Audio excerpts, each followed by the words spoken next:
Can you answer a question for me? Yeah. What is Zaddy? A Zaddy is like it's like a level above daddy. Like it's like a Remind me, Zaddy It's is an like next older level. daddy. Excuse me? Excuse me? That's not Zaddy.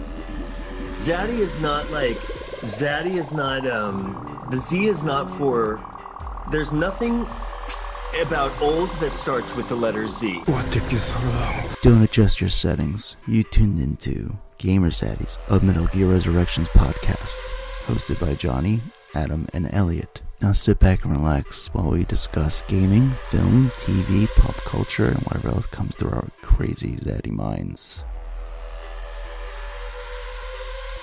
Do I start or are we doing the music? I don't know how to do this. Start. All right.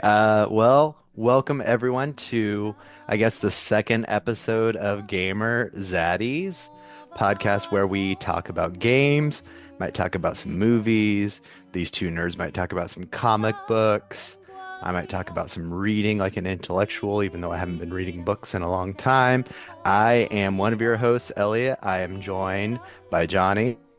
I can. Okay, well, Johnny is frozen. That is horrible timing. Johnny, you have been freezing. Are you with us? Yeah, I'm here. Okay. I tried to introduce you twice and you froze each time. So, Johnny, say hi. Yo, what's up? That's going to be fun for you to either fix on the back end or not. It's quite a start. And I'm also joined by Adam. Bye. So, how's it going, guys? Pretty all right. It's been pretty all right. You know, they're still at the fucking track meet. I thought it was kind of funny because, like, quarter till 7, they were like, if you need a ride, call your parents. We'll be done in 15 minutes. 10 minutes go by. He's like, if you need a ride, call your parents. Tell them we'll be ready in 10 minutes. I just checked right before we got on here. They're still not done. Mm-mm. Aren't they like a certain time on purpose? Like, I remember that used to always be like when I was in track in middle school. I was like, how do these continually go late? They're like 10-second races. Figure it out. Like, have the people lined up. Yeah, I don't get it. I mean, they just did a really long delay for the hurdles there at the end too. It was like, all right, that really fucked your time on what you just told these people they'd be able to get out of here in. So, I don't know. Track is just nonsense, man. It goes on way too long. Yeah, I'm glad that Johnny and I's daughters aren't quite track racing quite yet. No, but Fuck it, make them. she doing that T-ball. Nice. So, you know, she thinks she's Jose Canseco, all juiced up, roided out. Just, Is she like that kid that like hits and then like carries the bat around the bases, like threatening to hit yes. kids? And the first base kid is always like Oh, yeah. terrified. He's like, oh god, here she comes, that fucking aluminum bat. And it's pink, so you can see that shit coming at you a mile away. My daughter's the opposite in gymnastics this week. She decided that she forgot how to bunny hop until the teacher explicitly bunny hopped with her backward and forth 3 times across the way. I think She knew what she was doing. she was just totally bullshitting, like playing a prank on the instructor. And there's this poor 17-year-old girl like having to like get down and bunny hop with all these 4-year-olds. We can start with my awesome jam. It's coming, guys. Don't worry. Please don't edit this, Johnny. We need this. The listeners. Dim, dam, dadilam, vacarme, s'en va dans l'oubli éternel. Et Gustave, dom guardiam, dilim, didididilam, lute sera dodilom, seram. Dim, dim, da, da, da, dim, dim, da, da, da, dim, da, di, dum. All right. Do I know what the hell she's saying? Absolutely not. How many of those were real words? It doesn't matter. It's Clair Obscur, Expedition 33, bitches. So I've been talking about this for a while. It is right up my alley. It is, well, what I thought was going to be a turn-based RPG. My shit, definitely not Adam's. And it turns out it is so much more than that. So this is a game that just came out. It's on Game Pass, but even beyond Game Pass, it's only $50. was made by like 30 some people. What was it, former Ubisoft developers, I think. Yep, former Ubi dev. Apparently, the composer just came from SoundCloud and the writer came from Reddit. Like, what the hell? So just, kind of mashed together, had sold over 2 million copies as of today. And that's not like what they do Game Pass games where they're like, it's reached 2 million people. No, this is the Clair Obscur devs being like, no, bitch, we've sold 2 million. And like Adam and I, neither of us have bought our copy. We've been playing on Game Pass. Johnny, did you check it out at all? I didn't get a chance to. No, I'm the only one probably didn't play it yet. All right. It's so like I said, it's a turn-based RPG, but with so many it's like what if turn-based RPGs and a FromSoft game had a baby? Because there's so many elements of FromSoft games in there. From when enemies attack, you can parry or dodge. In between battles, there's bonfire-esque flags you can go to. There's like Estus flask type things too. That's the only way you can get your health back between battles.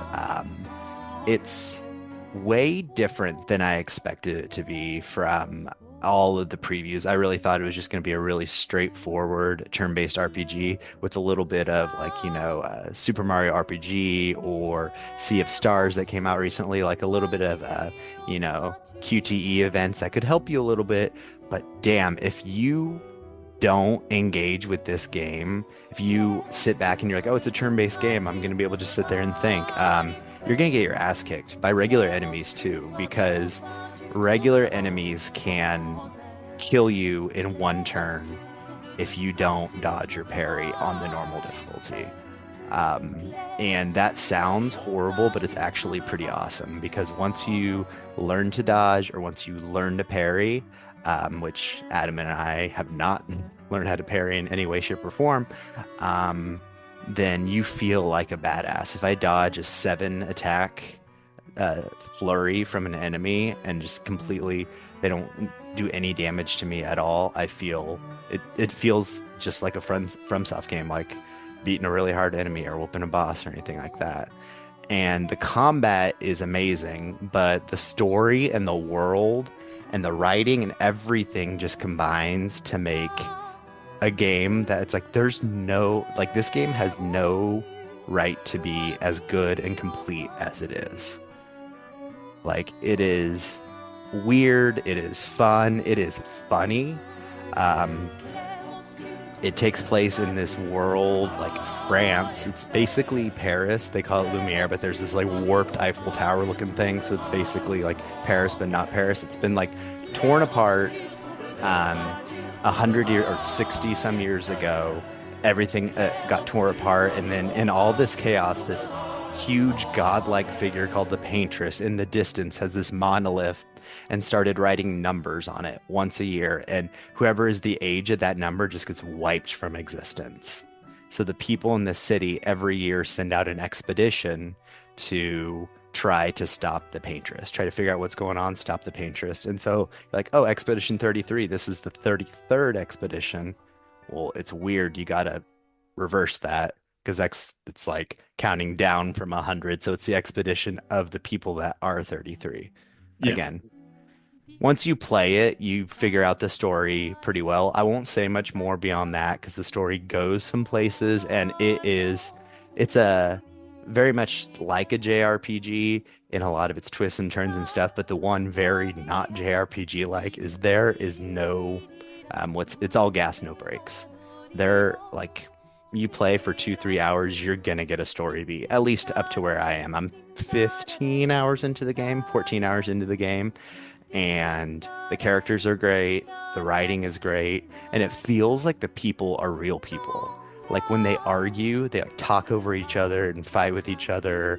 And when they're joking around, like there was this one part, Adam, I won't spoil it too much, but the main character needs a password. He acquires a password to get past this big, huge bodyguard. Do you remember the part I'm talking about?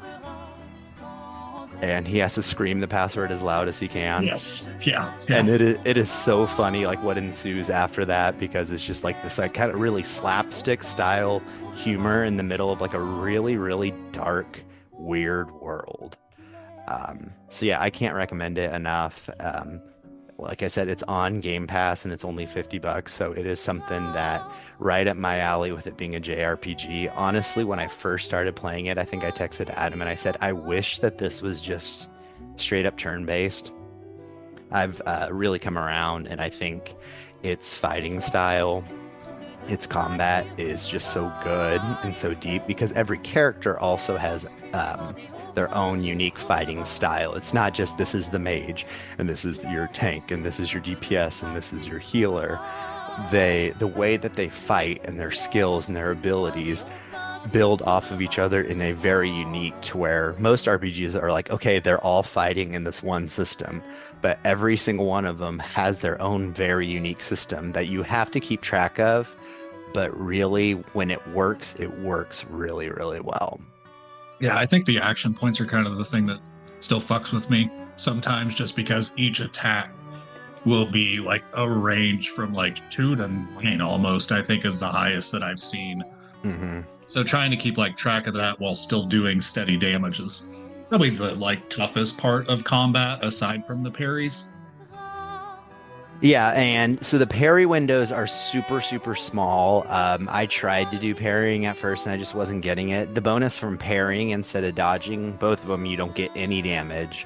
But if you parry every attack, then you get to do a really powerful counterattack. So in my mind, I'm like, you know what? If I learn how to parry, basically the battles will be over quicker because you get to do more damage. But if you dodge, I mean, there's still there was a boss or two that I was able to really get the timing down, and I barely took any damage because I was just dodging like crazy. So that's the thing. The devs have said like you can do no-hit runs, you can do all this stuff that you see in things like Elden Ring or Dark Souls or things like that. I'm really intrigued to see like some of these crazy boss battles, just people just absolutely decimating them. And there's already been videos and stuff like that popping up, but yeah, I think my biggest negative of it is outside of combat. They're like the system, or in combat and outside of combat, just keeping track of all those systems. Adam, like you said, the AP. Well, their solution for, oh, you need to balance the AP is you have these like abilities that you can assign, and they're called Pictos and Luminos. Pictos and Luminos. Or Lumos, Luminos. I think it's Luminos. And keeping track of those. Pictos are like gear that you can equip, and it gives you an ability. If you do it for long enough, you can just assign that as a Lumina, and Lumina, that's what it is. And as long as you have the points, you can assign as many of those as you want. And Adam, that's where you say like, oh, keeping track of AP. I don't worry about AP anymore. I've put enough Luminas on me to where I don't have any issues with AP. Like nice, I'll have to give them a look. Because there's some that are like you get AP back every time you get hit, you get AP back, or every time you dodge, you get AP back. So I'm either dodging and feeling like a badass, or I'm getting hit once or twice, and that's like, okay, I'm getting this AP back, so that's going to help me attack or heal or do whatever I need to do. So, oh, another thing I didn't mention is, so yes, this is 30 people. Writer from Reddit, composer from SoundCloud, all that shit. But then they have this fucking all-star voice cast. You have Charlie Cox, Daredevil. You have Ben Starr, Jimbo from Balatro is what he's most famous for. Also, I guess Final Fantasy 16 and all that shit. Mr. Gollum, Planet of the Apes himself, Andy Serkis. Is Jennifer Hale in this? Or am I wrong? Oh, shit. No, I don't know. No, she's not. Who's the female voice actress that's really popular that's in this? I can't think. It's not Jennifer Hale. Yeah. And it is just so good, like having those voice actors just being able to talk to each other and just experience this truly weird world, like weird. I can't even describe how weird it is. There's humans, but there's these otherworldly creatures, and the game does such a good job. It doesn't hold your hand. I think that's the fat that they cut to make it a 30-hour game. You don't have this is 10 hours of onboarding you of this is the world of Lumiere. I don't even know if they have a name for. Is there a name for the whole world, Adam? Fuck, I don't recall hearing it. I think but I wouldn't be surprised I if it's think Lumiere.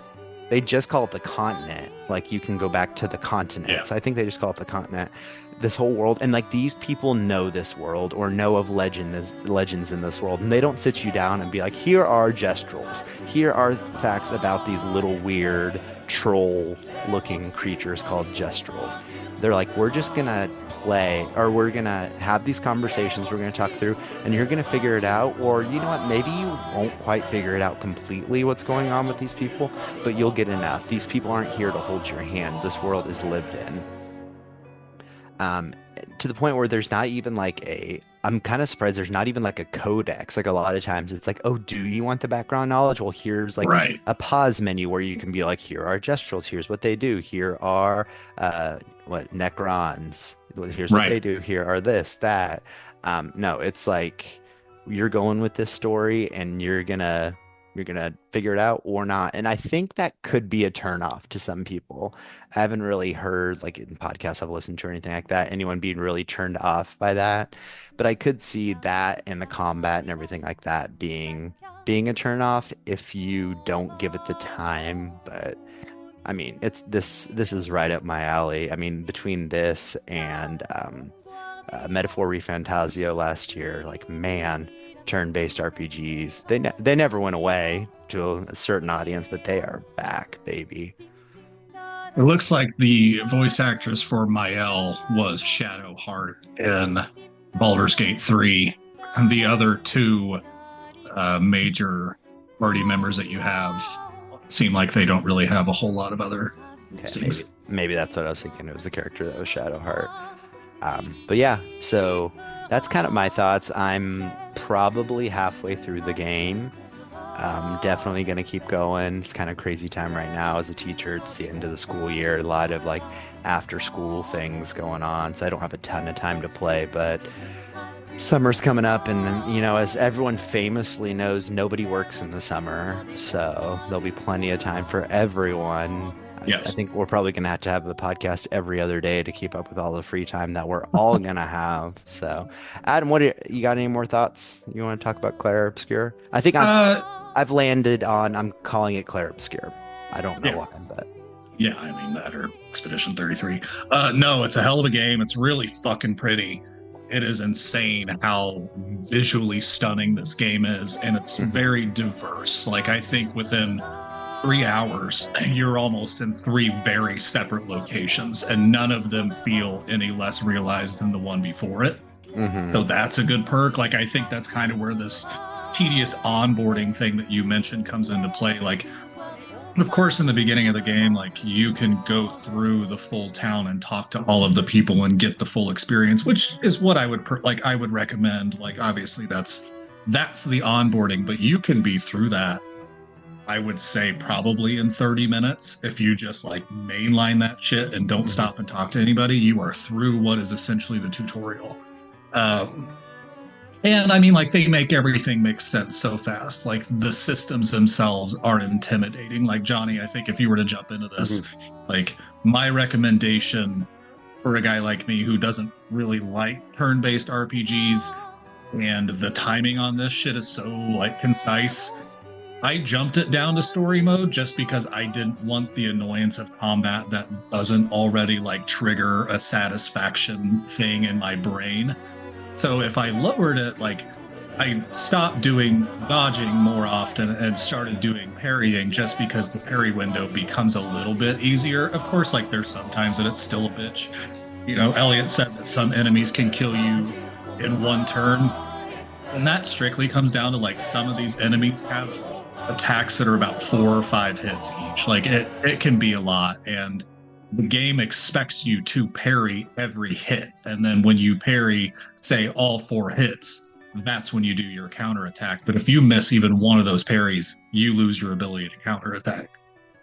I think, you know, Eliot said that it's a pretty funny game, or like it's a game that has so many different coats of paint on it, but it never really feels disjointed. Like one podcast that I had heard this week was like, kind of weird that you've got a character that like wants to kill himself due to what happens in part of the game, and then the very next like 10 minutes you're finding things and he's like, oh yeah, no, so I can find this, like, or I can use this. And I'm like, I kind of don't care.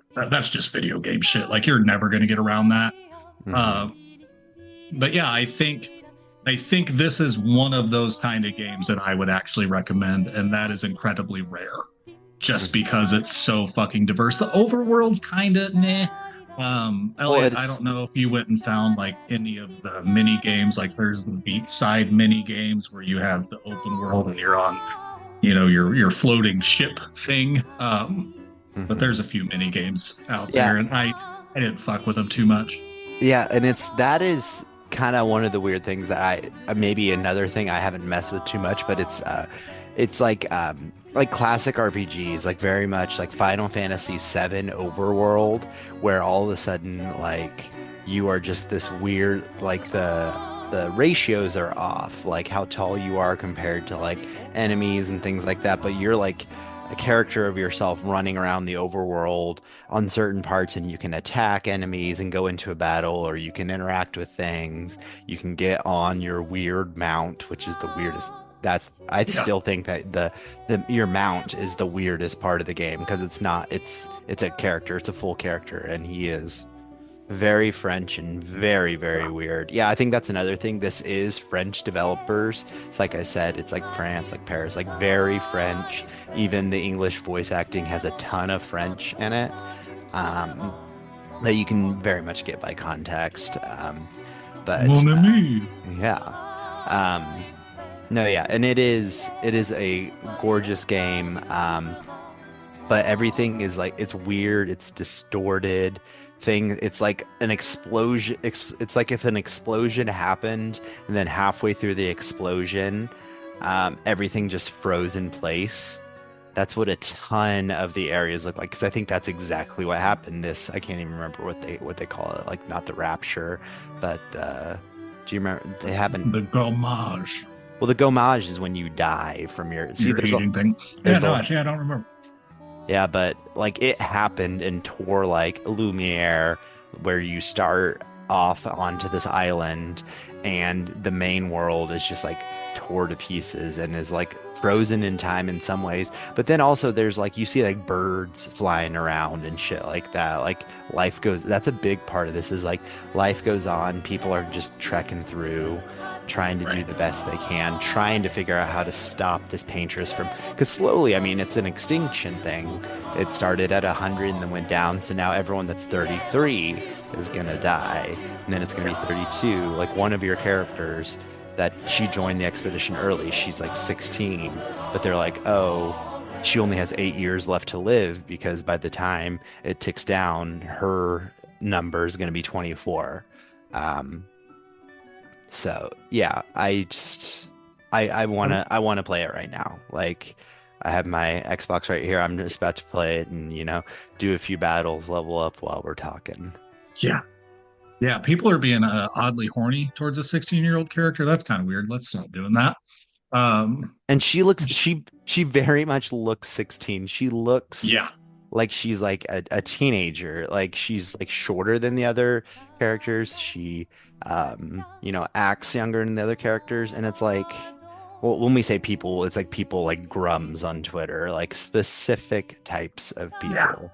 But which is, I mean, it's like every fucking character, or every human character in this game is hot as hell. So why are we fixating on the underage one? Well, I guess we know why for certain people, but it's fucking weird. Yeah, I mean, especially for me, like she looks like if Aurora had red hair, like that would be Aurora, and it's like that's people are fucking weird. I mean, like you have a lady that walks around with no shoes on, like you can go fantasize about that. No, Johnny, like for sure you should play this. Like it is equal levels of like it's weird to say, like this feels like adult Marvel with a JRPG skin. Like it is a superhero story in the same way that an RPG would be, but you literally have an end-game like moment, not end-game, like an Infinity War type moment that happens within that opening, and that is the homage. Like, it has the same aesthetic, like it's the same kind of thing, and they set that up like within, like I said, like 10-30 minutes, but you still feel all of the emotion and sadness because they bundle all of these like little character moments right up in there into what you could see was a romance and could have been a romance again, and like it gets dark real fast. I'm not the kind of guy that cries at a lot of video games. I teared up once at this, and I flat out like tears streaming down my face at another part. It's very good, very emotional, and there's also just like it's interesting. It's like, you know, fight against your fate, like things like that, but also like being kind of like there's so many of them that are almost like resigned to their fate. They're not fighting for themselves, they're fighting like for the betterment of the world. Like literally the motto of Expedition is for those who come after. This is for Expedition 32, Expedition 31, so on and so forth. So that is kind of really a great message to have in spite of all the darkness of this game. So I hope that it continues with, like, you know, that positivity, that levity throughout the game. So it's so strange. I realize that like I just chipmunched my way through that, so hopefully Johnny, you can like put out my sound.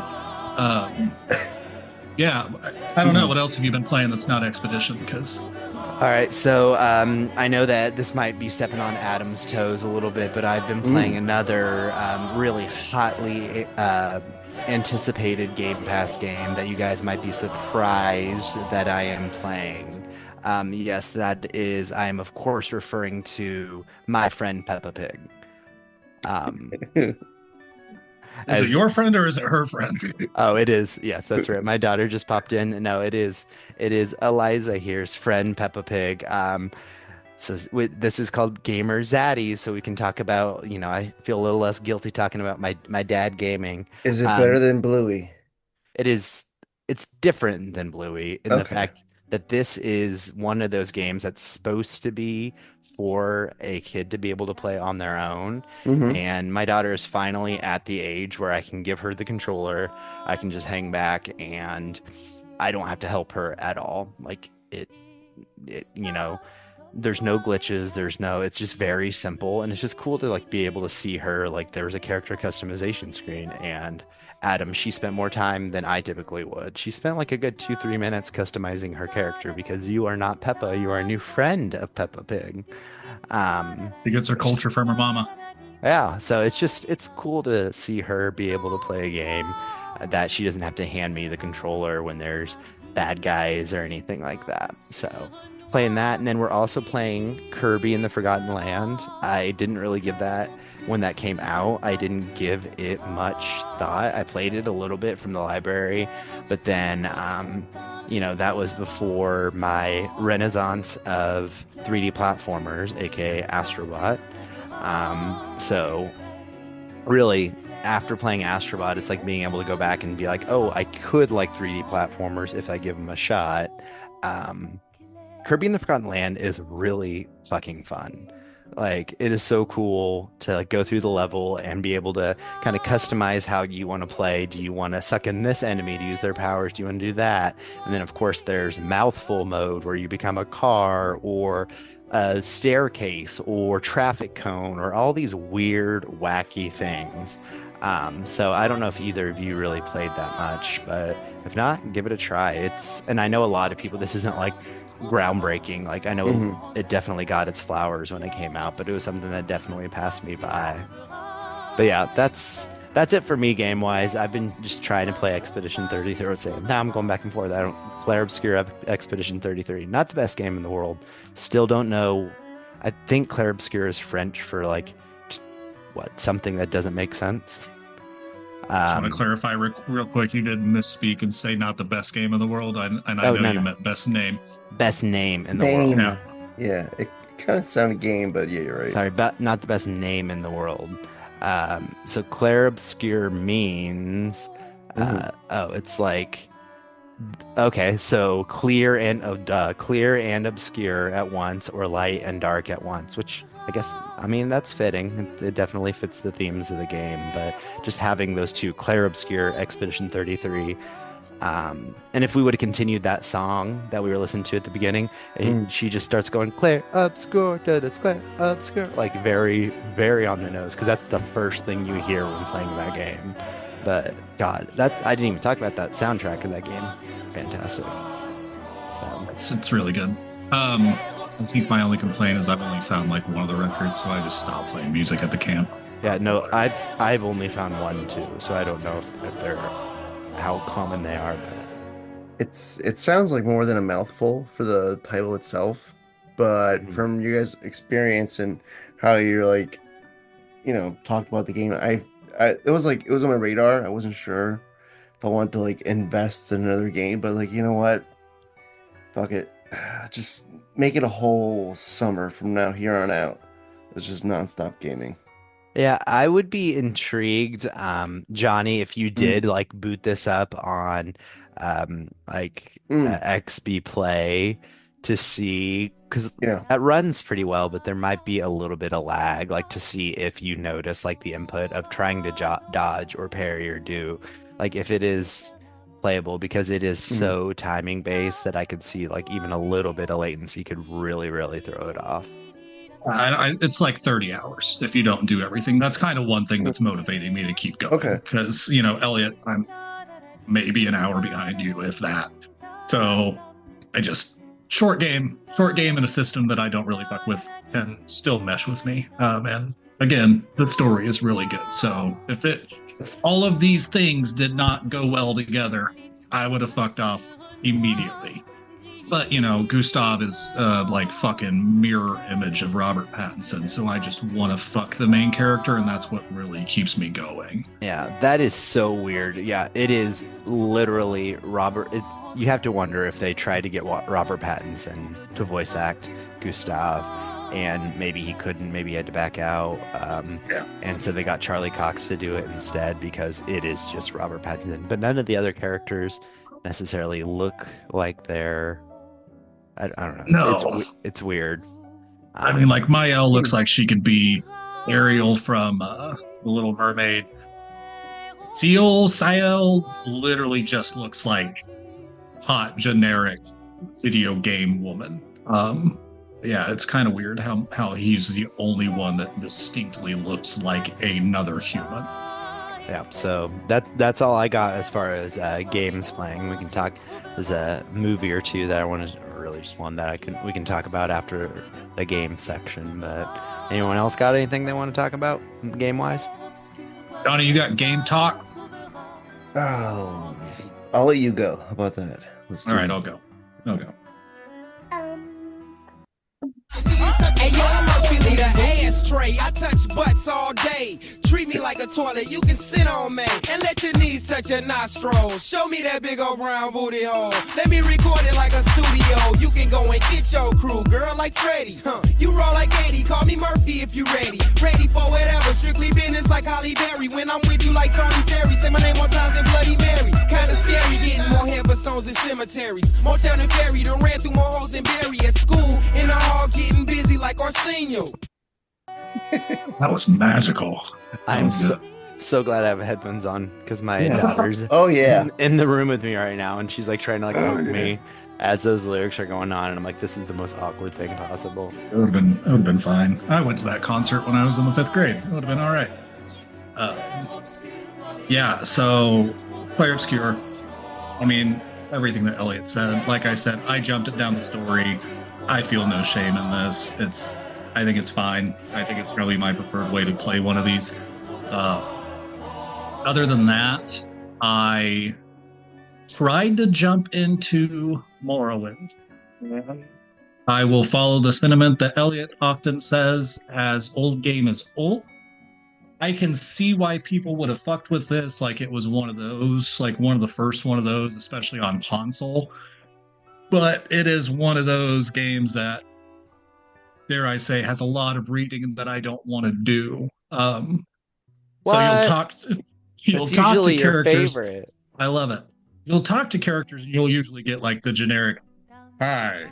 And then from there, you have some characters have like 12 different conversation points that you can then engage with. And it's all like about the world. So everybody's got like a persuasion thing, which I've not figured out. And then there's like, who are you? What do you do? What are the services around here? What can you tell me about this area? What can you tell me about that area that you just said while talking about this area? What can you tell me about local guilds? There's 14 local guilds. What can you tell me about all of these? And some of those are also like 2 pages of text as well. So go fuck yourself. I don't want to care anymore. I think a lot of the things being said about like this game being really obtuse kind of makes sense. And I think that really just comes from the fact that old game is old and doesn't have a compass. So you don't really necessarily, and I'm sure it does, and I'm just dumb and haven't found it. But like it's, go to the north side and to the northwest on the east side of the river. But east of this thing, go up the stairs and down and put your dick in the hole, and somebody on the other side will receive said dick. That's kind of how this feels. But it's like all in a journal. So I thought people would be like, I told you once, go fuck yourself and figure it out, dick. No, it's in a journal with the same instructions. So really, it's just the fact of finding what north, south, east, west is in this game world to be able to figure out where to go.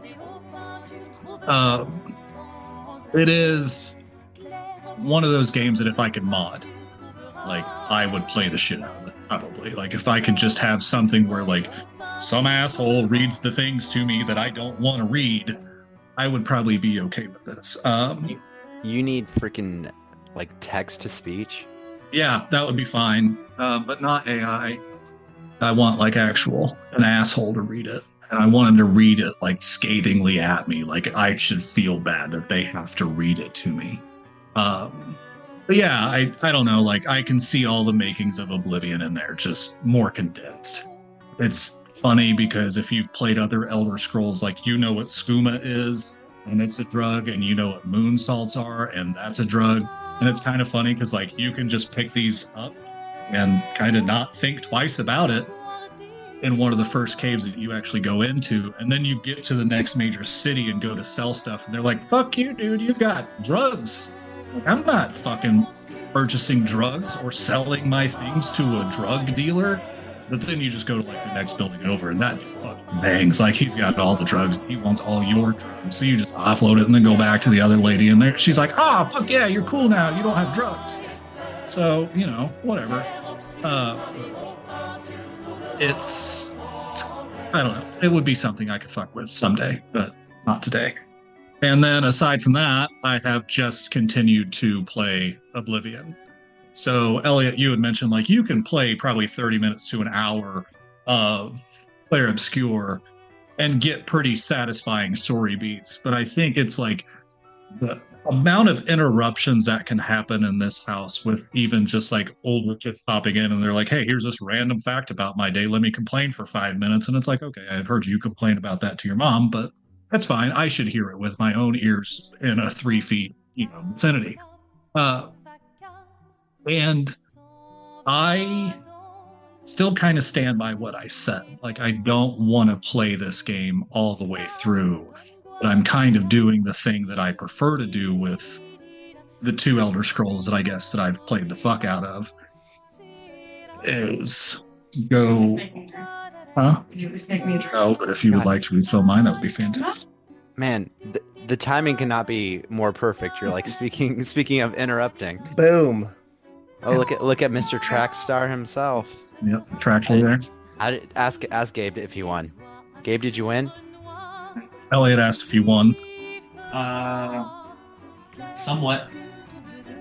Did he get bronze? Was one of those giant fucking gaps again? No, there was one of their relays or medleys where they were literally like a third of a second behind. Thank you. I don't know. Is Gabe aware that if you ain't first, you're last? Fine. He might be. He should. I wonder if kids even know that these days. Jesus. They play These I days, beat you in Wordle. Oh, they do. You want the straw? I'm glad we can. Can I just put mine in the? Sure. Okay. I have 2 straws. Yeah, 2 straws. So Oblivion, actually that would be more like this. It's number 4. So whatever side you guys need to see the Roman numeral number 4, that's which one it is. Because this is a video podcast.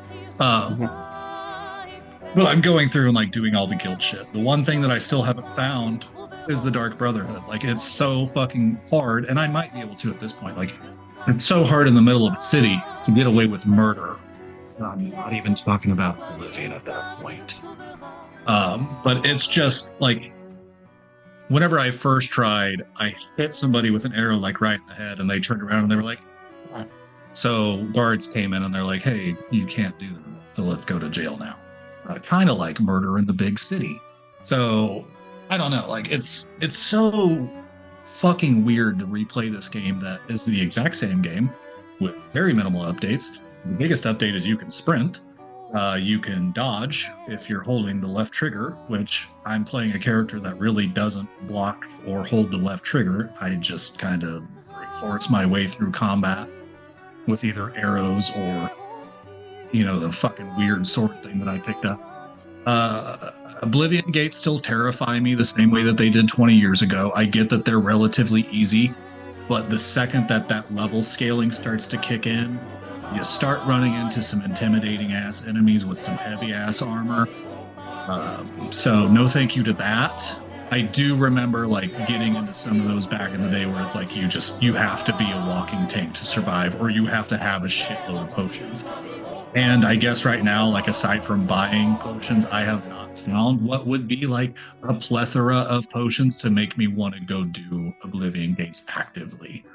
The updated characters are kind of fucking terrifying. So Eliot, I don't know how much you've played of it, but there are some character designs in here, I think maybe, that are just wild. Like they look obviously high definition. She's fine. Oh, nope, Stain's gone.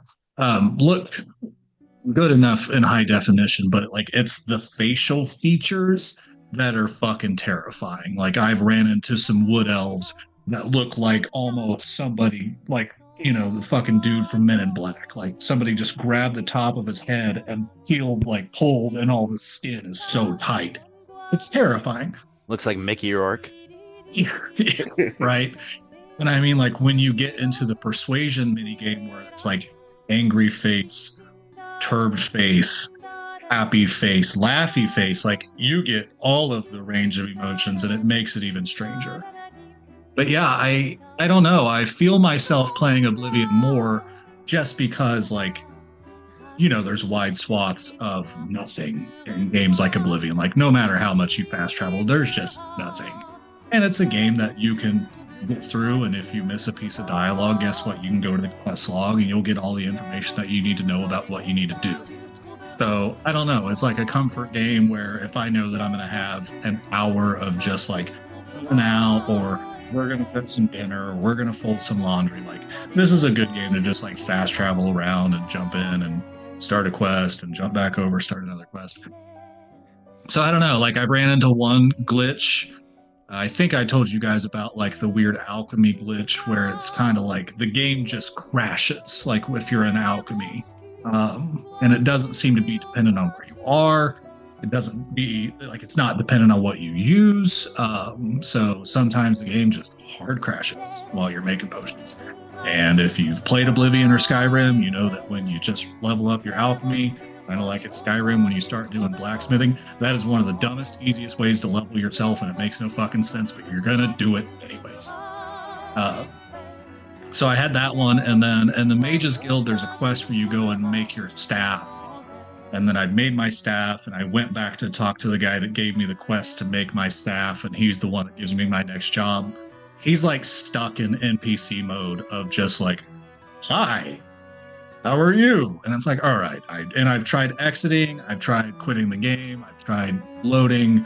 It just, none of that worked. So sooner or later, I'll be able to talk to the asshole and be like, hey, if you'll let me into your guild, guess what? I have this quest for the Thieves Guild where I have to go up your elevator and then steal the thing and leave a note. So you're really kind of like inhibiting progress of two quests, of two things right now that I need to do. So let's... But yeah, I don't know. I fucking really love Oblivion, and I know I said like if they were to remake San Andreas, I would never need another video game. And replaying Oblivion, like I 100% believe that.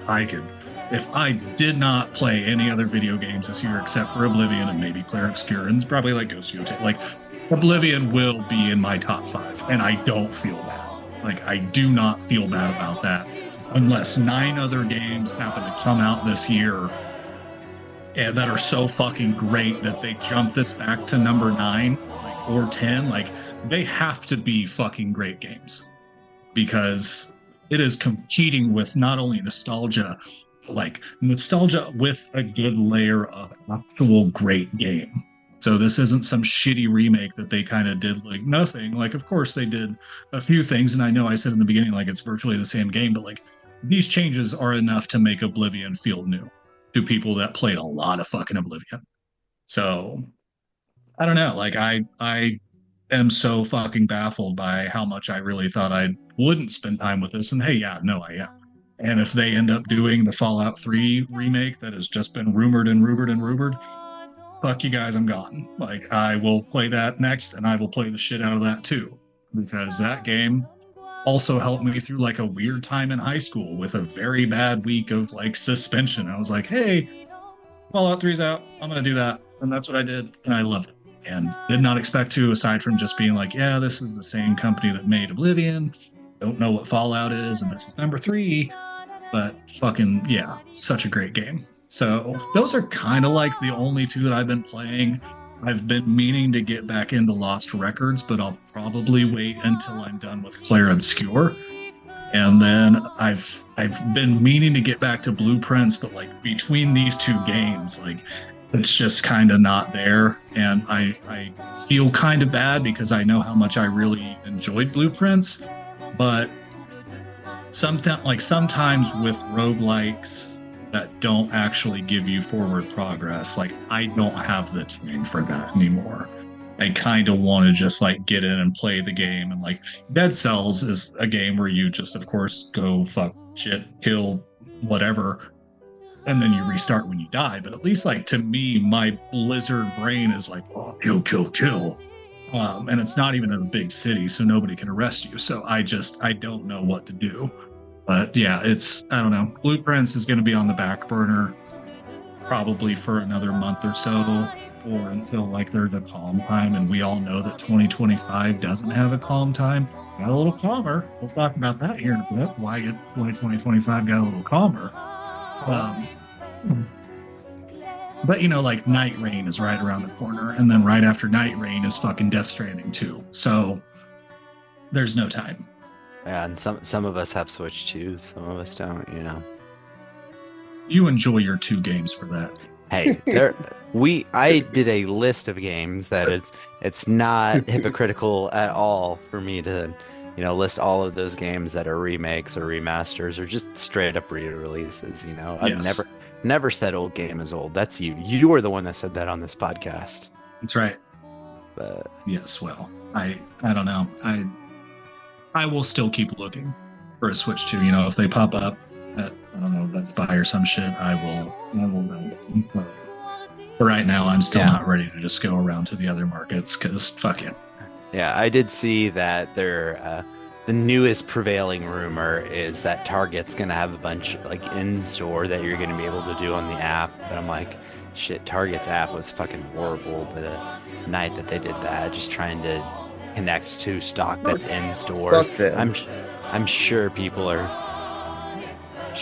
gonna, you know, reserve one and be like, oh, I'm so ready to go pick it up in the store, and then it just not be there. I'm so glad that I can unmute for a part of that. I would love that, to watch that. People just crashing out in live in person. I will what say, do you mean it's not here?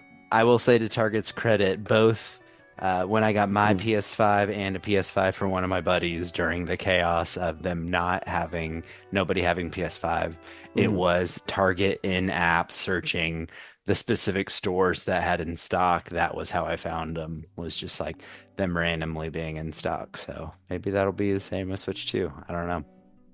We shall see. Yeah. Elliot, real quick before we move on, how's your Elite Pro controller going? Oh yeah, so I got my old controller. I did not realize how fucking broken it was. It's kind of like, if you get a new pair of glasses, you don't realize how fucking scratched up and shitty your old glasses were, and then you put it on, and you're like, oh shit, this is what I was trying to see through.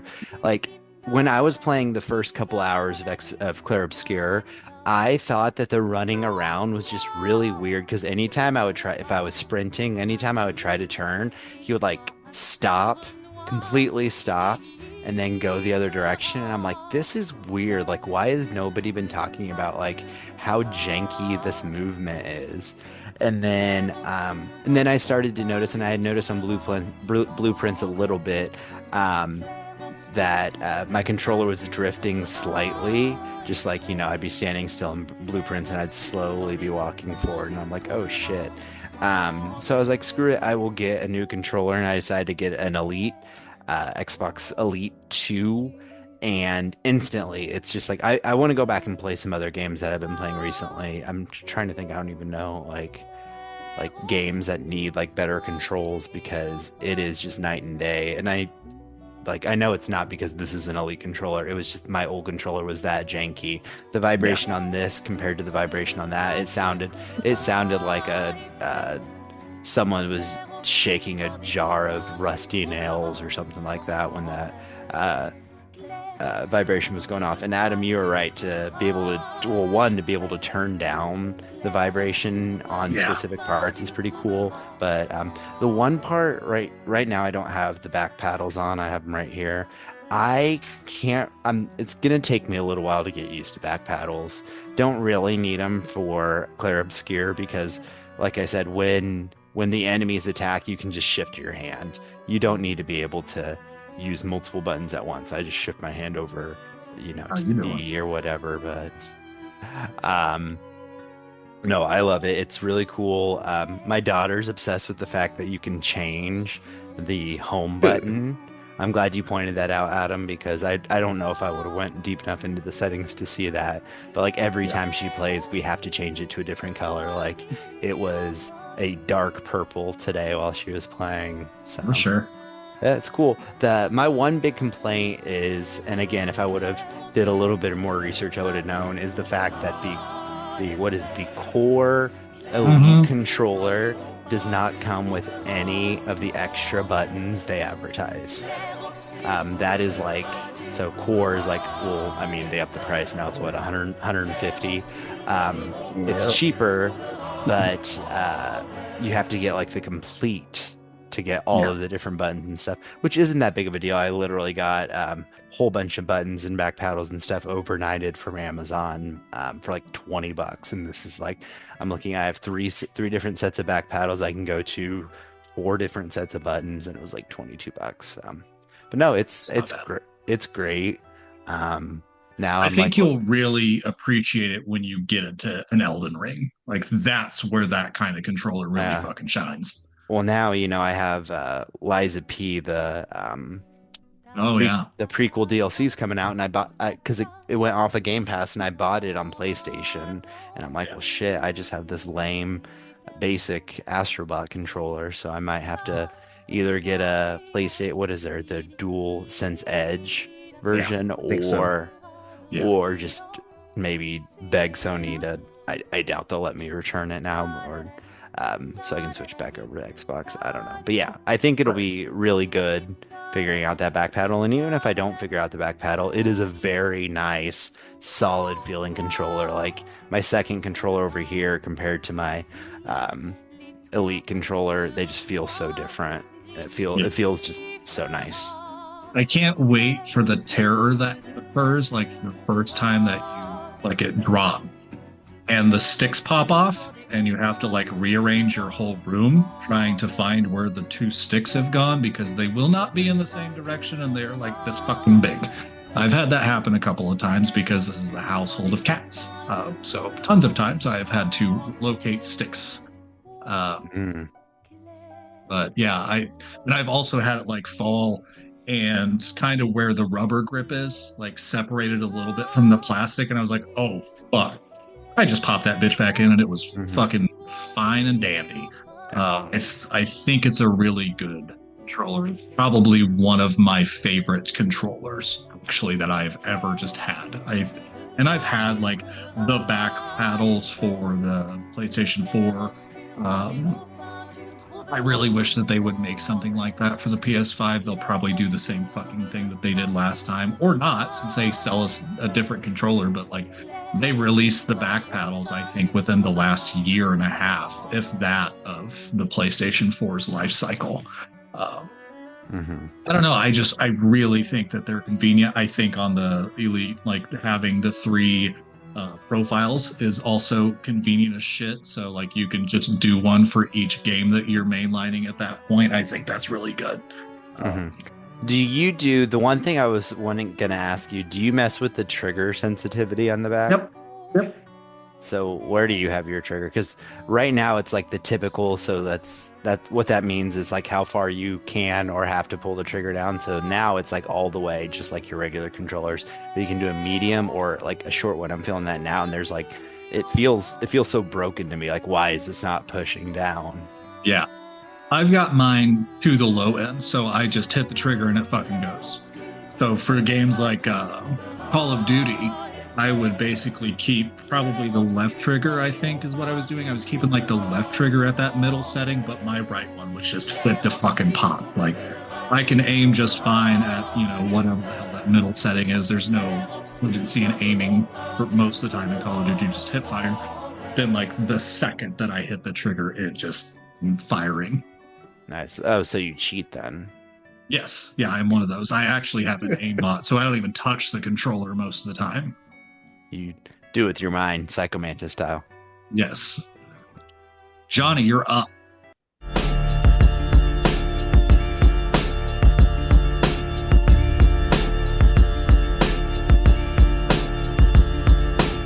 Sopranos don't get a cut, then you can't live.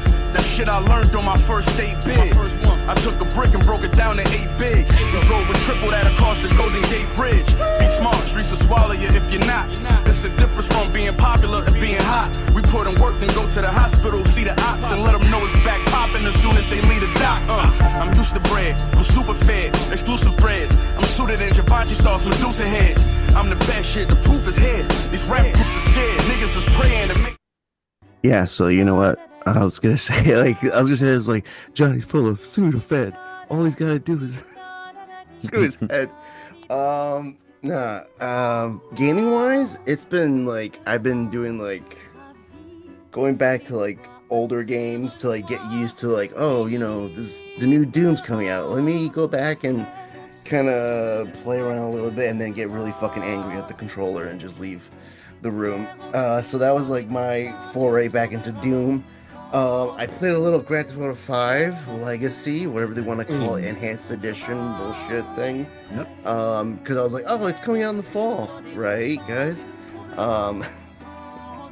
And just, doing the typical thing, being Michael, taking my wife out, playing tennis, leaving her in the middle of nowhere so I can go pick up hookers and do various other stuff. What a beautiful love story that is between Michael and his wife in that game. I'm being like the typical dad, Yeah, I wasn't sure where you stopped talking about Grand Theft Auto 5 and we're just talking about life.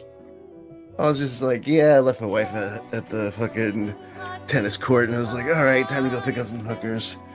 I've not touched like Helldivers 2 whatsoever for like, I want to say 3 months. Yeah. I have no idea what's going on. There hasn't been any updates. They've been talking about like how they're like, the next thing that they're gonna do is gonna like blow your mind. And I was like, you guys haven't blown my mind since like the fucking the Game Awards, when they're like, look at this, we're gonna do this like big fucking thing to like coincide with the awards show. Other than that, it's just been like gearing up for like Switch 2, buying like the older games that like I'm not really buying like the Switch 2 versions of like the Zelda games, when I realized you could just do like what everyone else is doing. You get the older game and you just pay the fee, the upgrade fee. And I was like, cool, let me just do that. And just like fucking waiting, like seeing kind of like horror stories online, which I don't know if they've actually been confirmed whatsoever, or they're just like people spewing shit where people are like, Target's canceling orders, Walmart's canceling orders, GameStop canceling orders.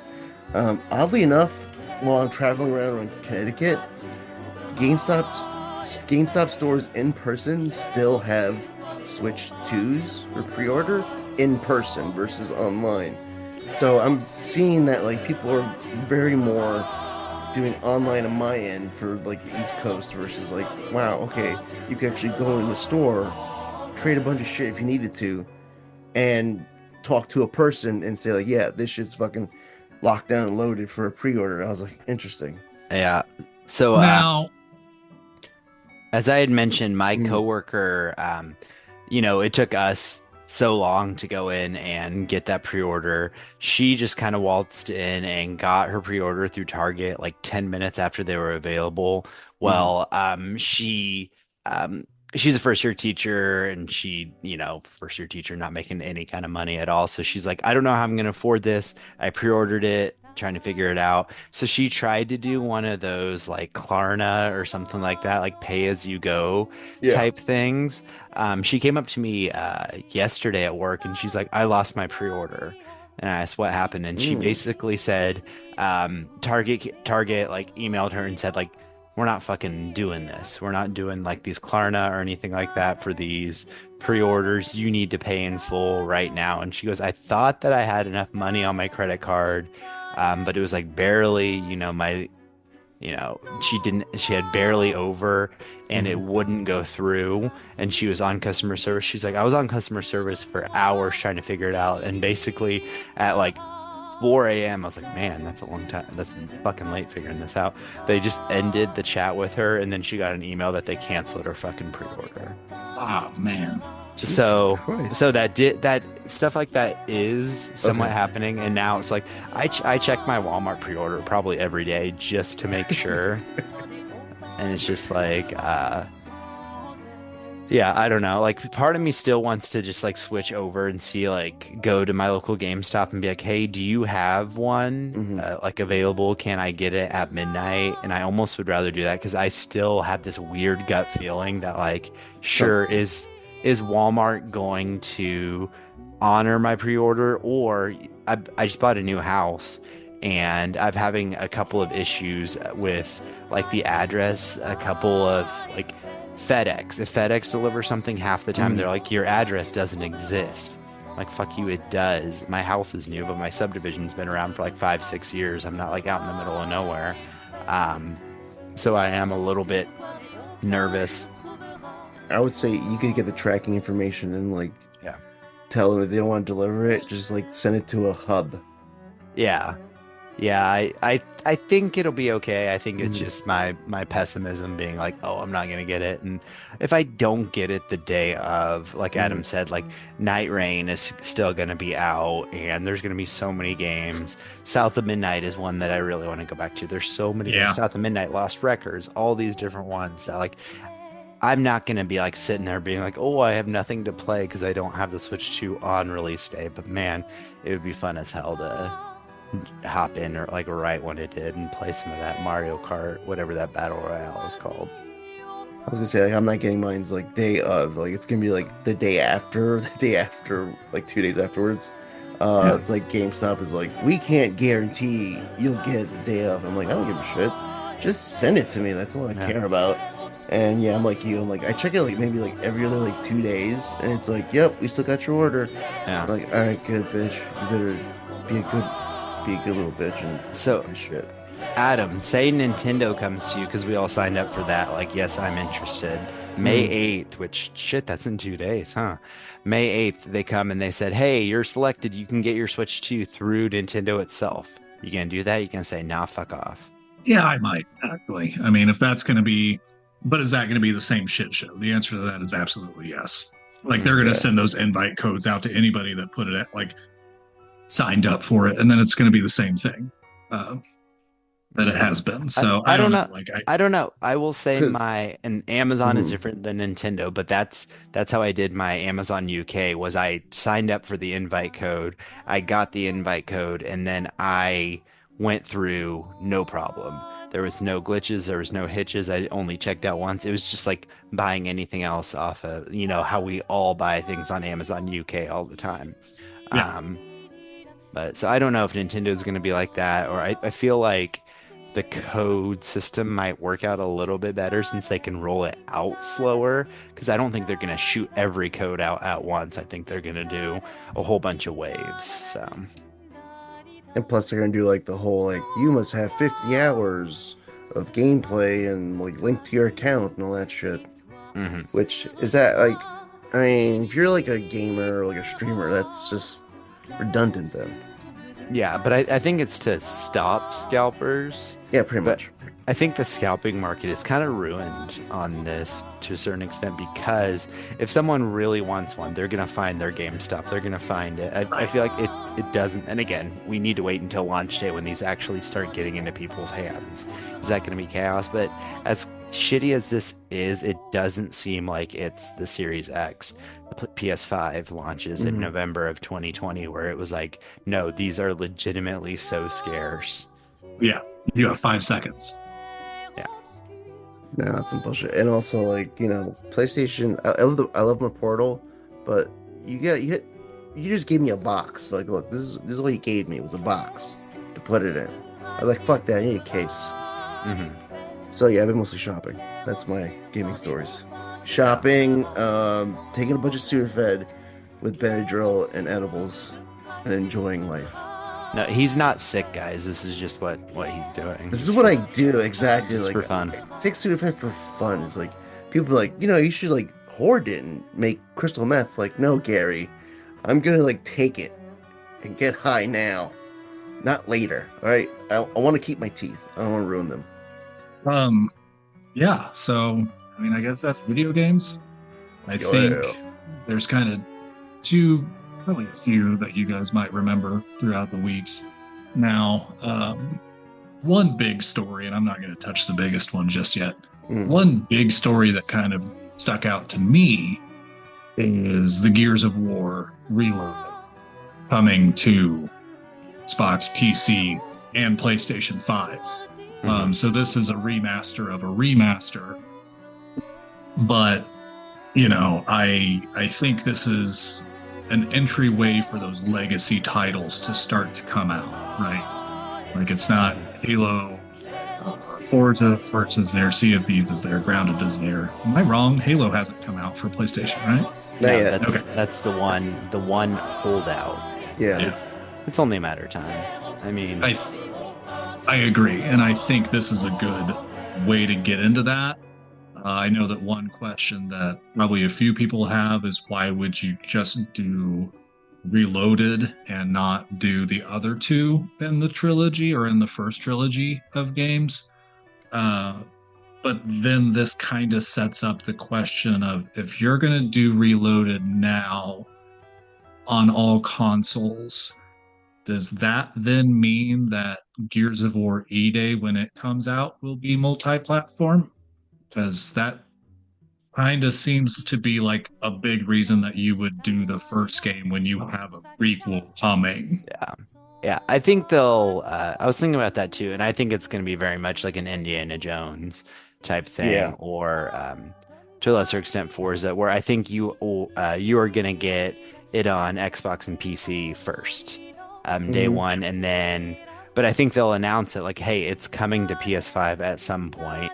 If you want it first, get Game Pass, get your Game Pass, play it on streaming or play it on PC, play it on Xbox if you want to spend. And that's another kind of pseudo-related story. If you want to spend $80 to $100 more to get an Xbox that less people have, you can now because they raise the prices everywhere. Yeah, there it is. Or you can wait 6 months and get it on PS5. And like, yeah. That's what so many people are going to do. And people are like, oh, Xbox is admitting defeat. Xbox is kind of admitting defeat in the hardware space. They're admitting, you know, they're behind. They screwed up their goodwill that they had with the 360 with the Xbox One. Yeah. And they did it again, though. Like, this series split is bullshit. And I know we've talked about it on this podcast a lot, like Metal Gear Resurrections a lot. Like, this split between the Series S and the Series X is what fucked them. And I get that the Series S is a great entryway for people, or like, you can buy that for your kid on Christmas and not really think twice about like, what else am I not going to buy now? That did not help them. at all. And when you have these games like this now, like Reloaded, that multiplayer can run up to 120 frames per second, I can't recall. It might be able to, like the Series S, probably just at a lower resolution than what you would get on an X. Yeah. So Yeah, at that point, what does a remaster like this mean when you have two machines and one runs it the way that you intended and the other one's kind of like, yeah. Yeah. Well, I think the Series S did kind of set them back, but I think the weird flip side to that coin is now you have the Nintendo Switch 2, which is in a lot of ways, comparable to a Series S in power. If not, some people are saying, yes, it is the same as the Series S. No, it's a PS4 Pro. Well, is the Series S like a PS4 Pro? Things like that, to where I think I could, just going more like the iterative route where it's like when the next Xbox comes out, Xbox, whatever, who knows what the fuck they're going to call it. Like how many games are truly going to be like, okay, it's coming out on Game Pass and you can only play it on the next Xbox or PC. It took them a long time to even do that with the Series X/S, I guess. It's only, like this year, last couple of years that they really truly, most games are like, no, screw you, we're not doing last gen, we are switching to current gen. But yeah, to go back to the point, I think it's like a 6 months later, E-Day comes, because Xbox is making their money. I think Microsoft is gonna try to make their money however they want. Obviously, they raised all the prices on everything Xbox related except for Game Pass, because I think they're saying like, yes, for now, they're saying like to get an Xbox is a somewhat niche market. Like honestly, like the Xbox is what I play the most on because of Game Pass. Right.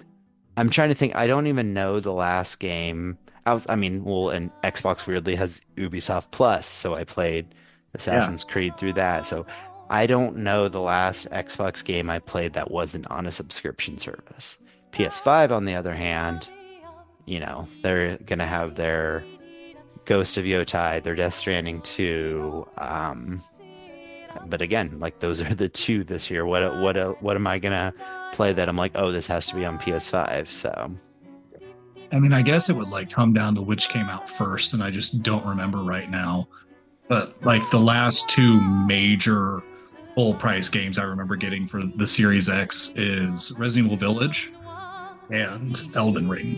Like I don't remember buying a whole lot for Xbox aside from those two games. Like I've got a stack of some Xbox One games over here. But like those are the two that I recall buying specifically for the Series X. So yeah, and I mean, like Eliot said, that's where I play the most. That's it. I think like also with Game Pass, while I might not be buying these games, if it's on Game Pass and I like the game and it has a deluxe edition or like upgrade that seems worthy. Oblivion was not worthy. I'm just a slut for Oblivion. But like I will pay the $10-$20 for those. Like we did for Starfield. I about did for Clair Obscur until I realized that it was just outfits. And like that doesn't really speak to me. Like I've done the random character customizations that I find, but like that deluxe edition is just outfits.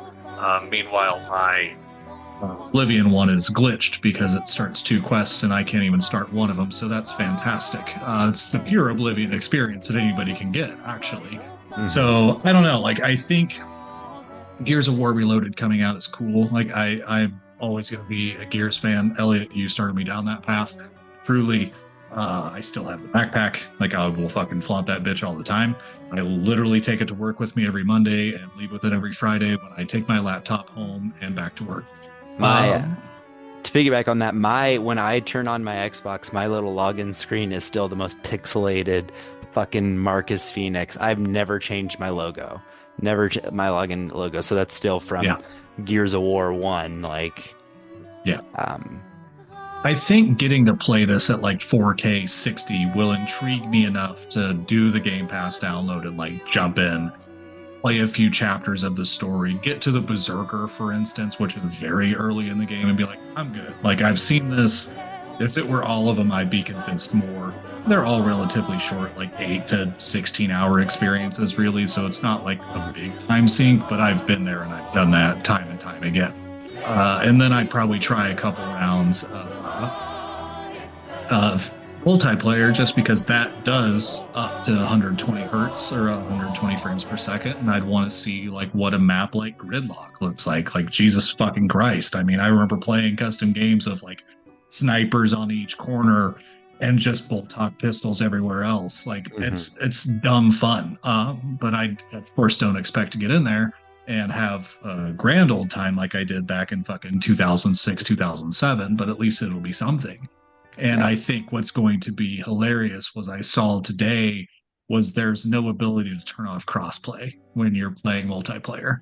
So here you go, fucking PlayStation 5 players. You're about to get fucked so hard by decades of Gears of War lovers. And I think that's beautiful. I think that's the comeuppance that a multiplayer game like Gears of War would need.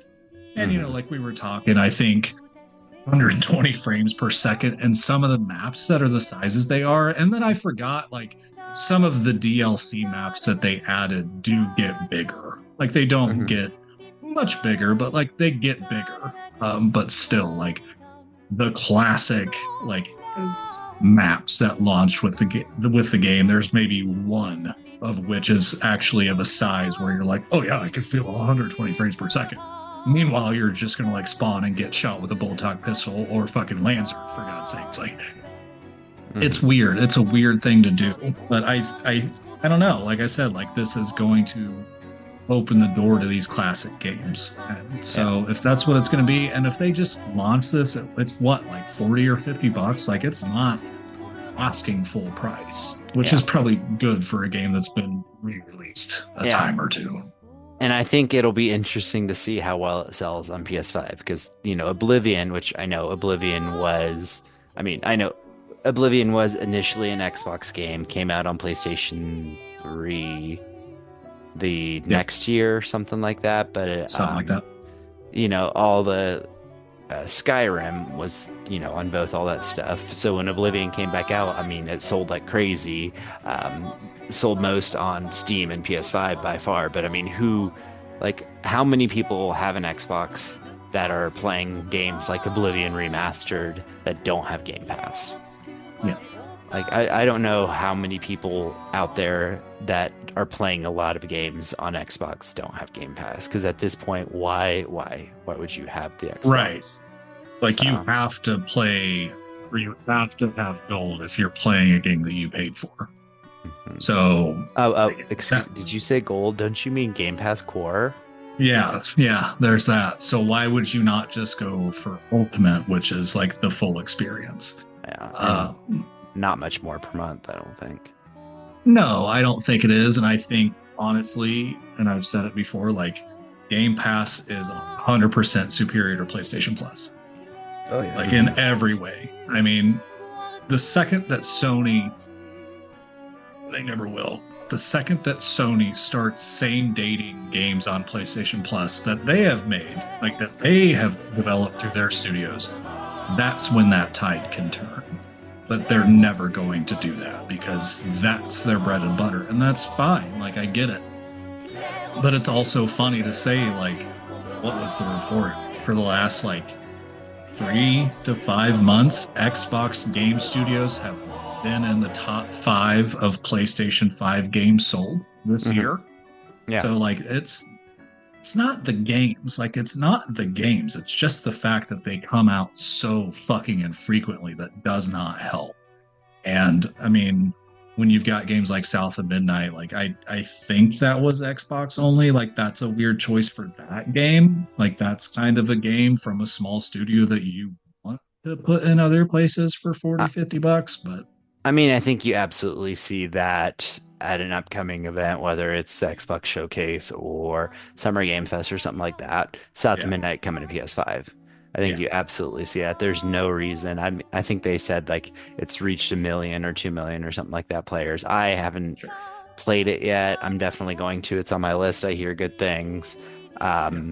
But yeah, again, that's going to be one that it's going to release on PlayStation and sell X amount more copies. So I think a combination of timed exclusivity and or just re-releasing remasters, remakes, these other things, it's kind of going to be the Xbox way moving forward. It will be interesting to see how that translates to the Switch 2 down the road. Because, PlayStation has done the opposite. They've done, I don't know if it was just Lego Horizon or maybe there was one other thing where it's like, okay, we are going to do a PlayStation game on Switch, but fuck you, Xbox. Yeah, I think Lego Horizon is like the biggest standout. Then like they did what? MLB The Show? Yeah. Well, yeah, So MLB The Show was weird because that was locked to PlayStation for years and years and years. And then the MLB itself said, fuck you, this has to go on Xbox. So we're going to make you, but it was actually like, so it's like, it says like PlayStation Game Studios, but then it says like published by the MLB or something weird. Oh shit, all right. Weird when you play it on Xbox.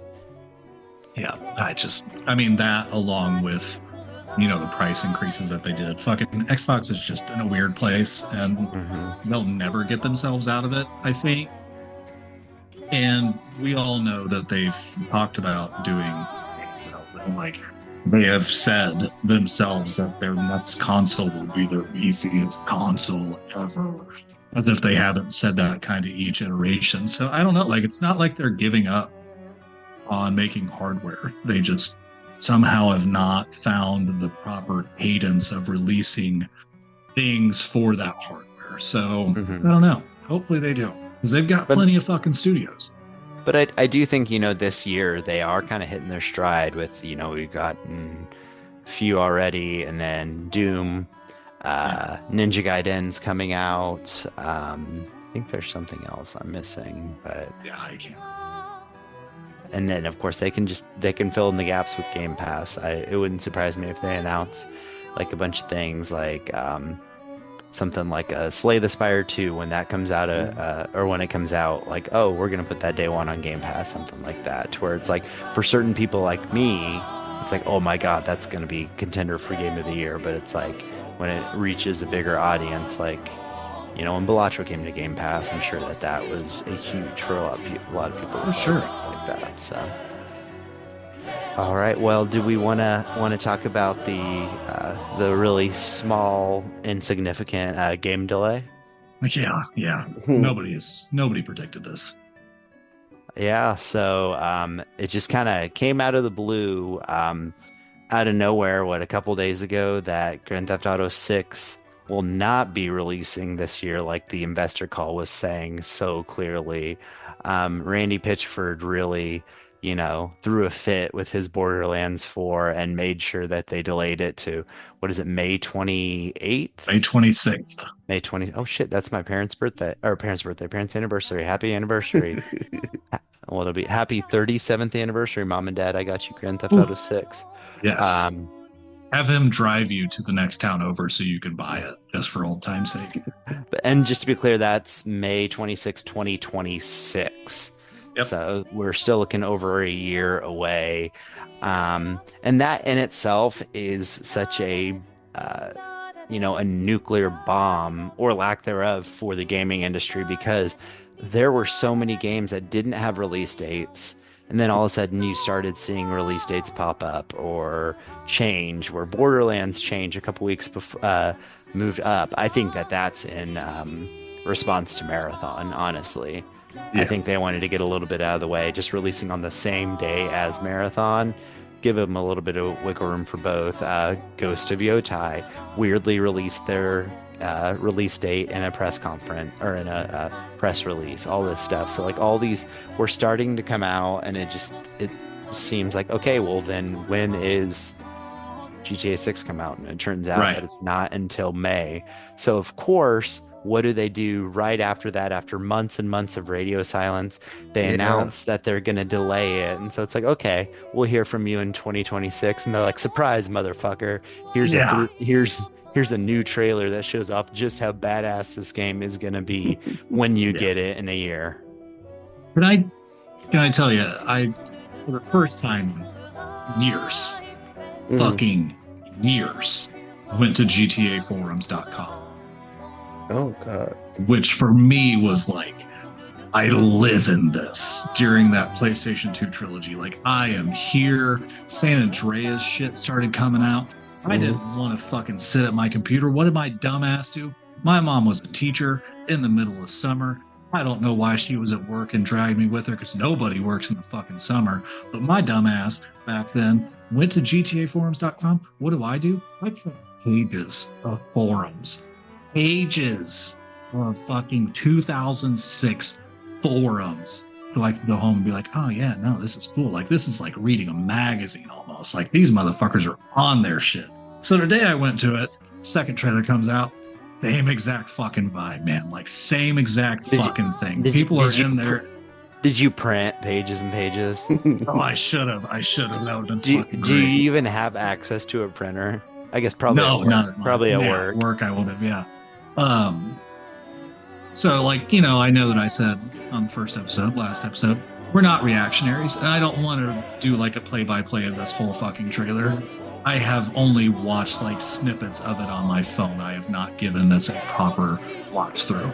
And I know I told you guys, in Vice City, having an ammunition ran by a motherfucker named Phil just goes right back to PlayStation 2 fucking one-armed redneck bullshit Phil Cassie. Like, sign me the fuck. I am here for this. Yeah. You're doing fucking weird generational shit where you're like, hey, remember this asshole? Some of you weren't even born to fucking meet him, but you guys that were, you know the significance of this crazy bastard, and I am there for it. Well, and they're pulling up, like, remember Vice City? I can't remember exactly what song it was, but Johnny, have you watched this whole trailer yet? Yes, I have. So he is the main character. I'm blanking on what the guy's name, but he is basically he's an enforcer, or he goes down to like, it's just kind of a montage of him going around, making sure that businesses pay their protection money, do this, do that, and as he's going from place to place, he's just showing the world of Vice City in this new game. And there was some song from Vice City that he was listening to. Yeah, I can't remember what it was, but some 80s song that was on that soundtrack that he was listening to, just to say like, yeah, motherfuckers, we know that you want that music and we're gonna have something for you. That was, of all the beautiful, gorgeous shots, the funny stuff, all the very GTA, that was like, yes, thank you. Yeah. I know what radio station I am going to be listening to 99% of the time, and it is whatever station that song is on. Like classic rock. Yeah, pretty much. Like, Johnny, you should watch this. I think more than the last trailer, this is a great set piece. And this is that fucking classic Grand Theft Auto trailer. Like, the first one is the tone piece. The second one is the setup. Like, Rockstar does this. Rockstar knows how to make a trailer. And I think they did this with 5 as well, where they were like, hey, we're going to come out in the fall. And then they're like, we got to delay it to next fall, but you're going to have a trailer. And I remember like a shitload of Twitter accounts were like, they're just going to do it. Just let them do their thing. Like, Rockstar does this. Like, they are masters of their craft for a fucking reason. They can announce a game a whole year and be like, here's 3 minutes. That's all you want. Like, you don't care. You know how Grand Theft Auto works. We'll just give you a 3-minute thing. You'll meet a lot of people. You'll see a lot of shit. You see jiggling asses and you see reflections in the mirror. Oh, yeah. Like, you're fucking satisfied. I could have used more ass. It probably could have. I mean, like, you get a good, like gold dress, dazzled ass, which, I mean, bedazzle my ass any day. But like, this game looks fucking massive. I assume your ass is already bedazzled, Adam. Let's be honest. It is. You don't want me to stand up and pull my pants down. Well, and there's a lot. There's a lot of, you don't see it, but there's a lot of fucking implied in that trailer.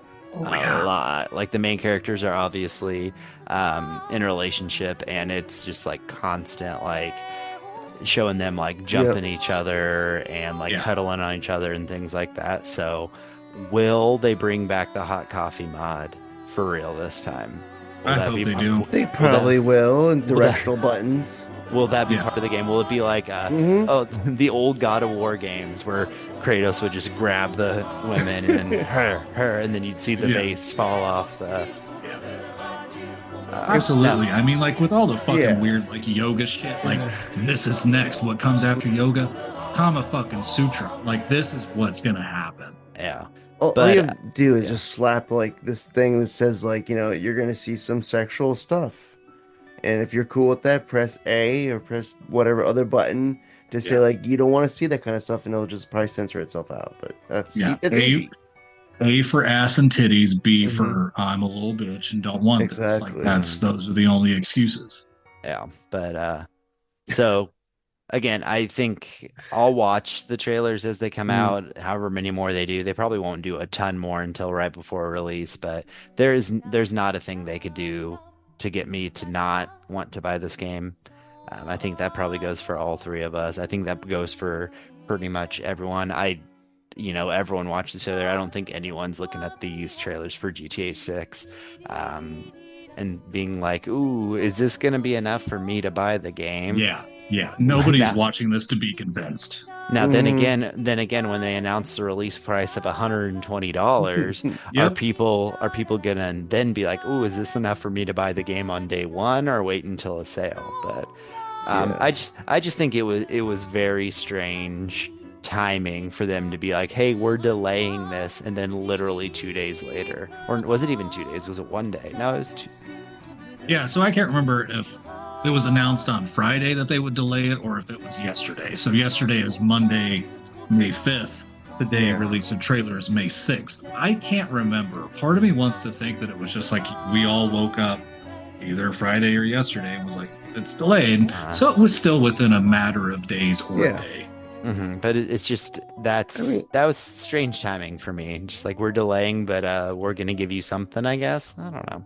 Yeah, I mean, like I said, like this seems like typical Rockstar fare. Yeah. Like they're gonna disappoint you, but they're gonna still fucking keep you.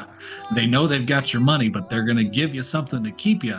And yeah, Ellie, like you're right. I mean, I think we will probably be radio silent again until like December, because if I'm going by what GTA 5 did and Red Dead Redemption 2 did, like within the 6 months leading up to launch, they start releasing like an overview trailer. Like, here's what you'll be doing. And then the trailer that follows that is like, here's more detail about specific things that you'll be doing that are now new to GTA 6. Like, the overview is like, hey, here's some cool shit, maybe a little sprinkle of new shit. And then the trailer that follows after that is like, here's what's specific to GTA 6 and why you want to buy it. And then after that, they either have like a third kind of summarization or it's just the launch trailer, and they can definitely do that. Like, I don't know. I can't remember if it was like reveal, kind of story beat, overview, and then like another story thing just to kind of get you more ingratiated, and then the launch. So, I mean, each of these usually has 5 or 6 trailers. Business as usual for Rockstar. Yeah. That's what I saw. That's how I saw it.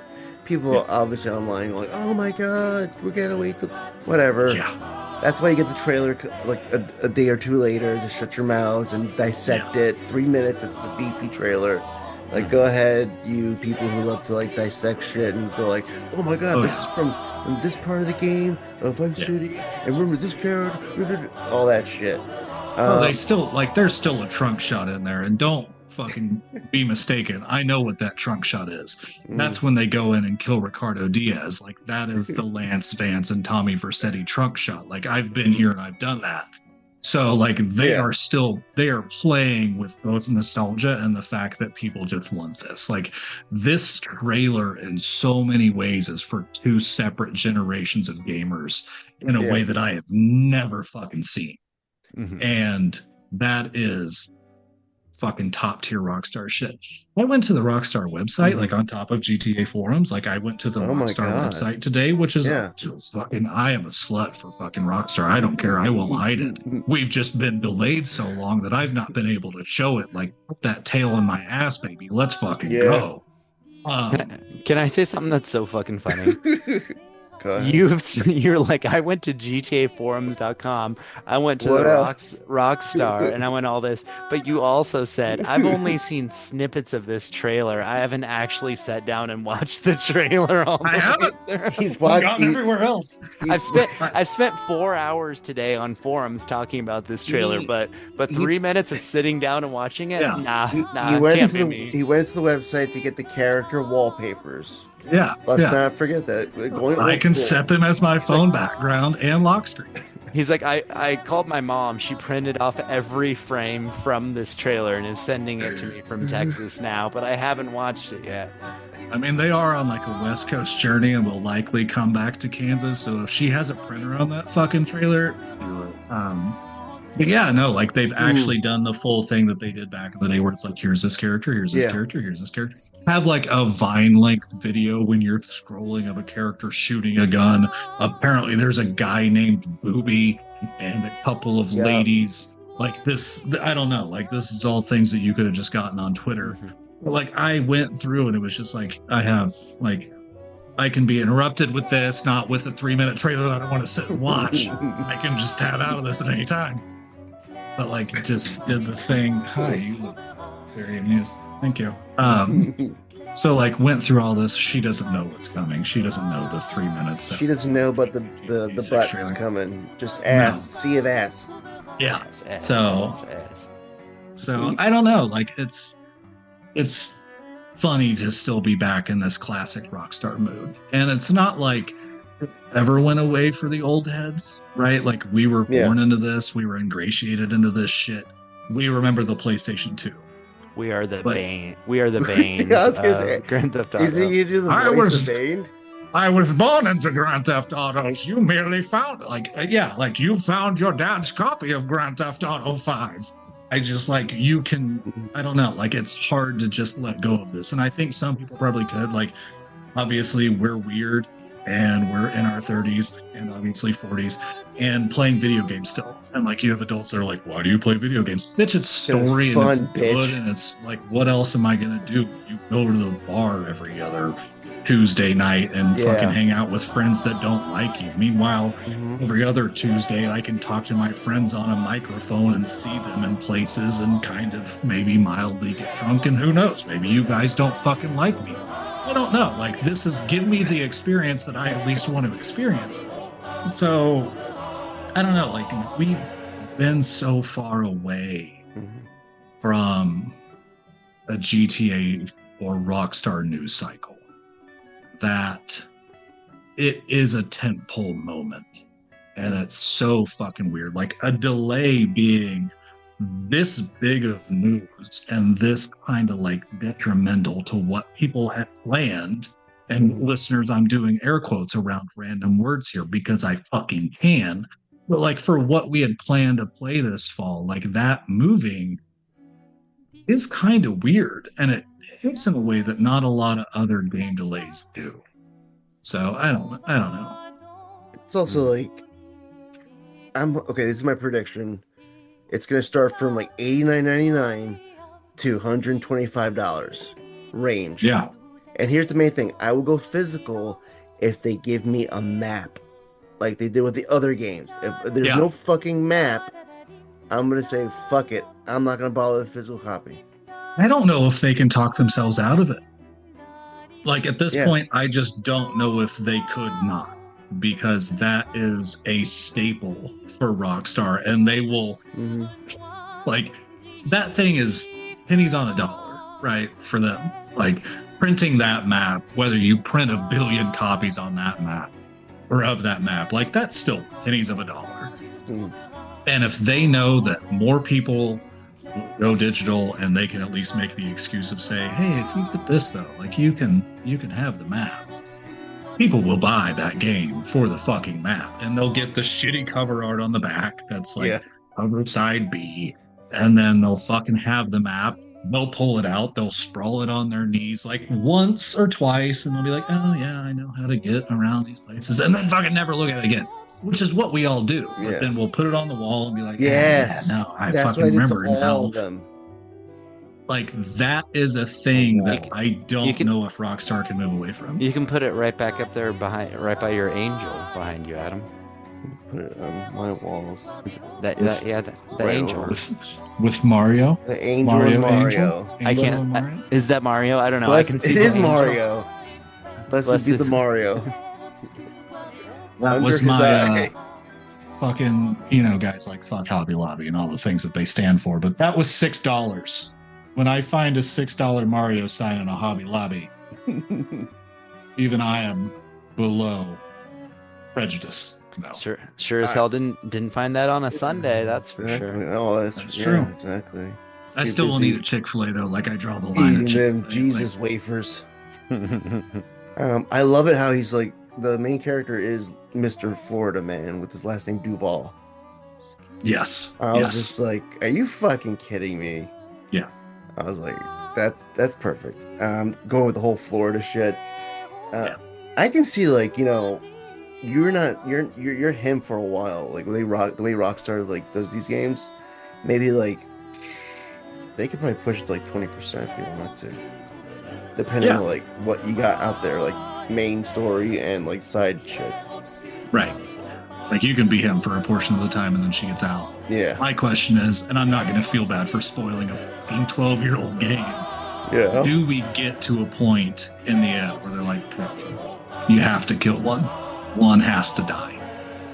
Oh, because that's what they did with 5, right? Like then you have the better option, which is just the one that most people will use of they all live. Exactly. But like, I don't want some weird, stupid, tragic love story of one of these two is actually undercover, the other one finds out. So now the undercover one must die. Like that's, I don't know. Like I can see them doing that just for the basic story beat of, you have to kill one of the people you played as. I mean, spoiler alert, I killed Trevor because he's like the most craziest sadistic son of a bitch. It's like, I can't trust this guy roaming around free. I think I killed Trevor too. Here's what's going to happen. Bold claim. They're both going to be undercover. One for the CIA, one for the FBI. They both shoot each other in the head at the same time. Credits roll. If you have a physical copy, it burns up in your system. You never What is some Banksy disc? But you kind of figure, like, you expect it. Like, someone's undercover. Someone's gonna, like, flip. There's a lot of setup in there that one of them is. Yeah. Which, of course, you can just say, like, story trailer is vague, and that's fine. But, like, it's definitely built up that likely he could be. I mean, I doubt they'll do the dumb shit where it's like, oh, it's Bonnie and Clyde. They'll both die at the end. Like, no, I don't want that. Then who the fuck are you afterwards? Some kind of weird third character? They have a child. Now we go back to Red Dead Redemption. There You're we just go. playing Jack Marston. You're playing Jack Duvall. That's how we do this. That's his ancestor. He's a descendant. And in the epilogue, you build a house. Oh, hey guys, did you know that from the GTA forums, I learned that one of the presidents that's on the dollar bill is actually a president from Red Dead Redemption 2? Jesus Christ. They are fucking in it, man. I love it. All right, I mean, fucking the fucking memes are like slapping Lucia's ass. Like that's just like the memes. But it's like, it's probably will be a button function. Look, if I had on that gold dress, I would want somebody to press a button to smack my ass. I don't feel like this is too much to add. You grab my ass. They gotta do the turnaround as well. It's like if you're her, you gotta be grabbing as well, whatever you want to grab. Yeah. Oh yeah. No, that's even covered in like Night at the Roxbury, like the fucking 2-hand kind of hand slap, ass grab. Yeah. No, I'm good here. I've learned. But you fucking bastards, unless you have anything else to talk about game-wise, went and saw Asterisk New Avengers. Yes, which they did come out and say, I saw today that they are going, the official title is still the Thunderbolts. They're just explaining the asterisk with the New Avengers. Yeah. I think that's actually a pretty good marketing campaign. To back up what it is the movie is called Thunderbolts, not the I keep calling it the Thunderbolts. Isn't it asterisk Thunderbolts? Or is it it's Thunderbolts asterisk. Okay. And the asterisk, it's not. I honestly don't think it's too much of a spoiler, but the asterisk is. At some point, they are then referred to as the New Avengers. They refer to themselves throughout the movie as the Thunderbolts in a very tongue-in-cheek way. It's not. it's not like Thunderbolt Ross. It's not tied to Harrison Ford as Hulk character at all. It's for a very funny, like tongue-in-cheek reason. Then them going on to be the new Avengers, blah blah blah blah blah. Yep. I think it's a kind of a cool marketing strategy to like reveal that, but like a lot of people said, they did it so fucking early. Yeah, but if you read the comics, this is what ends up happening anyway, regardless. Yeah. So tell them to shut the fuck up. But no, so we did. Both Johnny and I saw Thunderbolts, and I am so fucking pumped that movie is exactly what I hoped it would be. In so many ways, it's a return to like a phase 1, phase 2 type of MCU. I've said on this podcast and on Metal Gear Resurrections, I'm an MCU fanatic. I didn't read a lot of Marvel comics. I watched a lot of like the 90s TV shows and stuff like that, but I'm not a comics person. But Adam is licking the camera or something. But I've watched all the movies multiple times. In fact, I'm in the middle of a rewatch right now where every time I work out, like running on the treadmill, I'm going back through all the MCU movies. I'm halfway through Doctor Strange right now. I'm trying to get caught up on all the movies before Doomsday comes out next spring. And I think I'm well on track to get that done. So the fact that some movies have been misses, the Marvel misses as in not good, not misses as in like a woman. The Marvels, that was a miss. Pretty much a miss. Yeah. The Eternals, oh my god, horrible. I like how you clarify what that the you fuck is didn't that? mean the misses and then immediately jump to the fucking movie that had the most misses in it. Well, because I said misses and Marvels. I wanted to clarify. I'm saying. Well, yeah, I said Marvels, like the Marvels. The Marvels. Mr. Marvels. Go on. The whole fucking Kang thing with Jonathan Majors. Oh shit, man. That's still burning my brain. That was building up because like all of the stuff tied in with Loki, even Quantumania, like Quantumania was a mess of a movie, but he was really good in it, and like what Kang could be, all this stuff, like having to backpedal from that, and then Captain America, Brave New World being that shit was boring. Yeah, kind of fun to watch maybe at some things, but yeah, as it as time went on, I was like, not that great. To having Thunderbolts just be so good, and it's like going back to the old MCU movies, what that phase 1 was so good, the original Avengers, all that stuff was just the character interactions. Captain America talking to Steve Rogers, Tony Stark, back and forth banter, things like that, just constant, all that little stuff.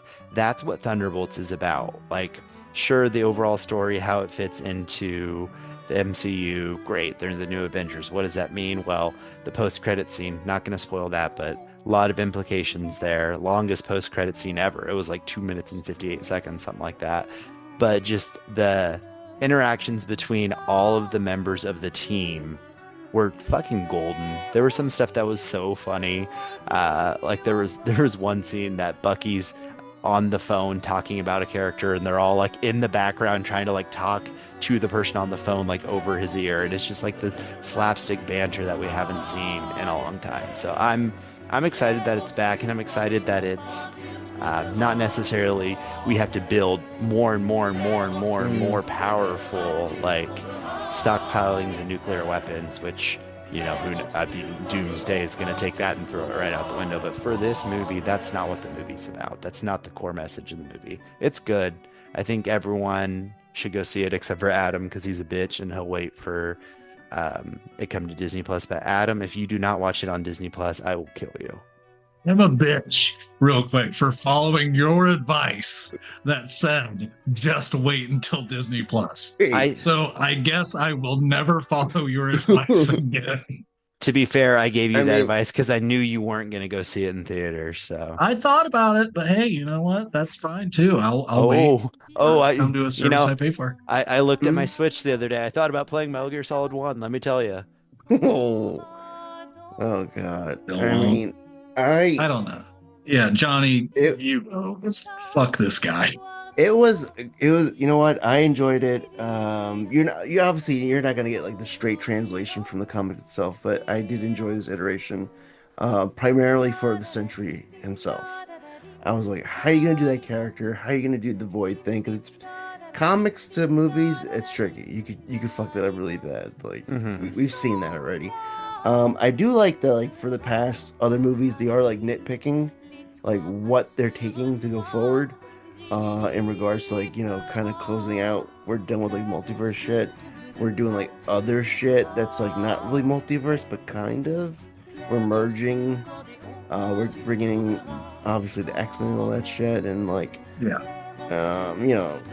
spoiler or not, but we all know like Fantastic Four is coming up. We got Pedro on the wings there. How you gonna contain the sexiness? You have Pedro and thank God he's Jr. on screen together. He's alive in one of the things he's on, at least. For now. Now. I mean, I enjoy like the fucked up moments of the movie itself, like with the Void. I was like, yes, like give me more of that. That was like the most. I can hear like the people in the theaters get really fucking uncomfortable in a certain scene. Oh God! What I'm talking about. Yes, yeah. People were like, "Oh my God!" And I was like, "Well, that shit just happened." Yeah, it was really good, just like doing that and showing that like these characters aren't the fucking superheroes. There's a lot of like, it take place in New York, but like the first Avengers movie, it's like, oh, they're in New York, they're high flying, they're jumping this and that. The fucking finale takes place like on the street. Yeah. Like, because they can't do it. Like, some of them have somewhat superpowers, but nothing crazy wild. Yeah. Except for Bob. I mean, and they're all Bob has all the power. I mean, not just him, but like they're all like mentally fucked people. Oh God. Every single yes. one of them are like mentally fucked, and so that also makes it like an interesting. The only stable one is actually Bucky, and to say that the Winter Soldier is the most stable of the team by a long shot is just a wild thought. Probably because of all that therapy shit he's been doing. I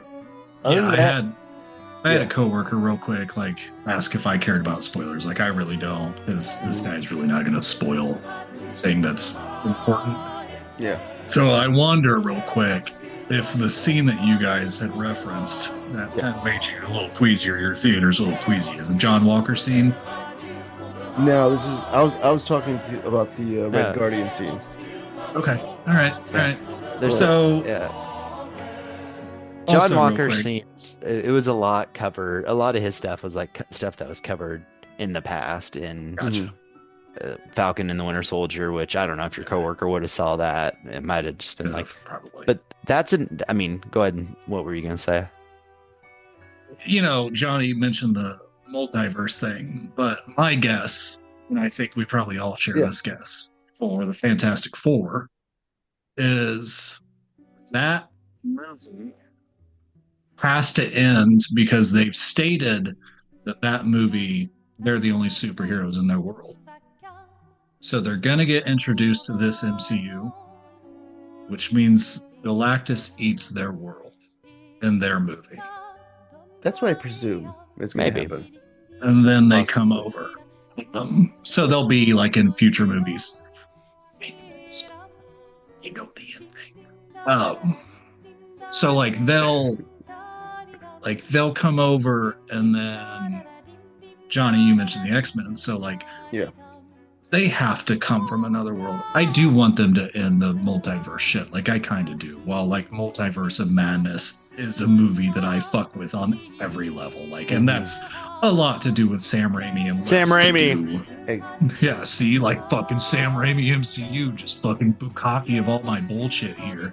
But like if they can just like bring them in a way that makes sense. But I like we've all talked in the group chat that we've got, like we don't want, and I don't want the X-Men to be like a 10-year experience that Kevin Feige said that it could be, and it jumps back and forth between movies and shows, and then like your fucking final for this is like the big X-Men go fuck yourself movie. God, so like they should title it that. Yeah, And I hope they just bring back, like, not even the X-Men from the 90s, because we know that they're doing that. I want them to bring back the voice actors from any X-Men iteration that they've ever done and just bring them in as random Joes. And so some asshole could be like, in the multiverse, this is universe 742 and he plays Wolverine and this Wolverine hates everybody. Like, it's different from any other fucking Wolverine. It's the worst Wolverine. You got the worst one. So I don't know, guys. Like, I'm glad that you enjoyed it. I would probably watch it someday. I think my biggest thing to see moving forward, because it did well at the box office, you know, it tracked under Captain America: Brave New World. It tracked under all this stuff, but it has the strongest, you know, reviews, strongest audience score of a Marvel movie in a while. Yeah. But I my didn't realize issue, that Variety was on this podcast. I know, right? But someone was like, "Oh, this is now on track to be the worst opening for an Avengers movie." I'm like, "Motherfucker, it's not an Avengers." It's not Avengers. Yeah, I honestly it's new Avengers now, Juggy. But having not watched it, I think it's a weird marketing ploy. I think it's very cool. I will say that. Like, I think it's very cool, this marketing tactic. I think it's still just a little weird. Yeah, I think it's like to fully understand the story. So like you say your coworker said like the scene that was uncomfortable might have been a John Walker scene. You know, he's U.S. agent, whatever you want to call him now, Captain America.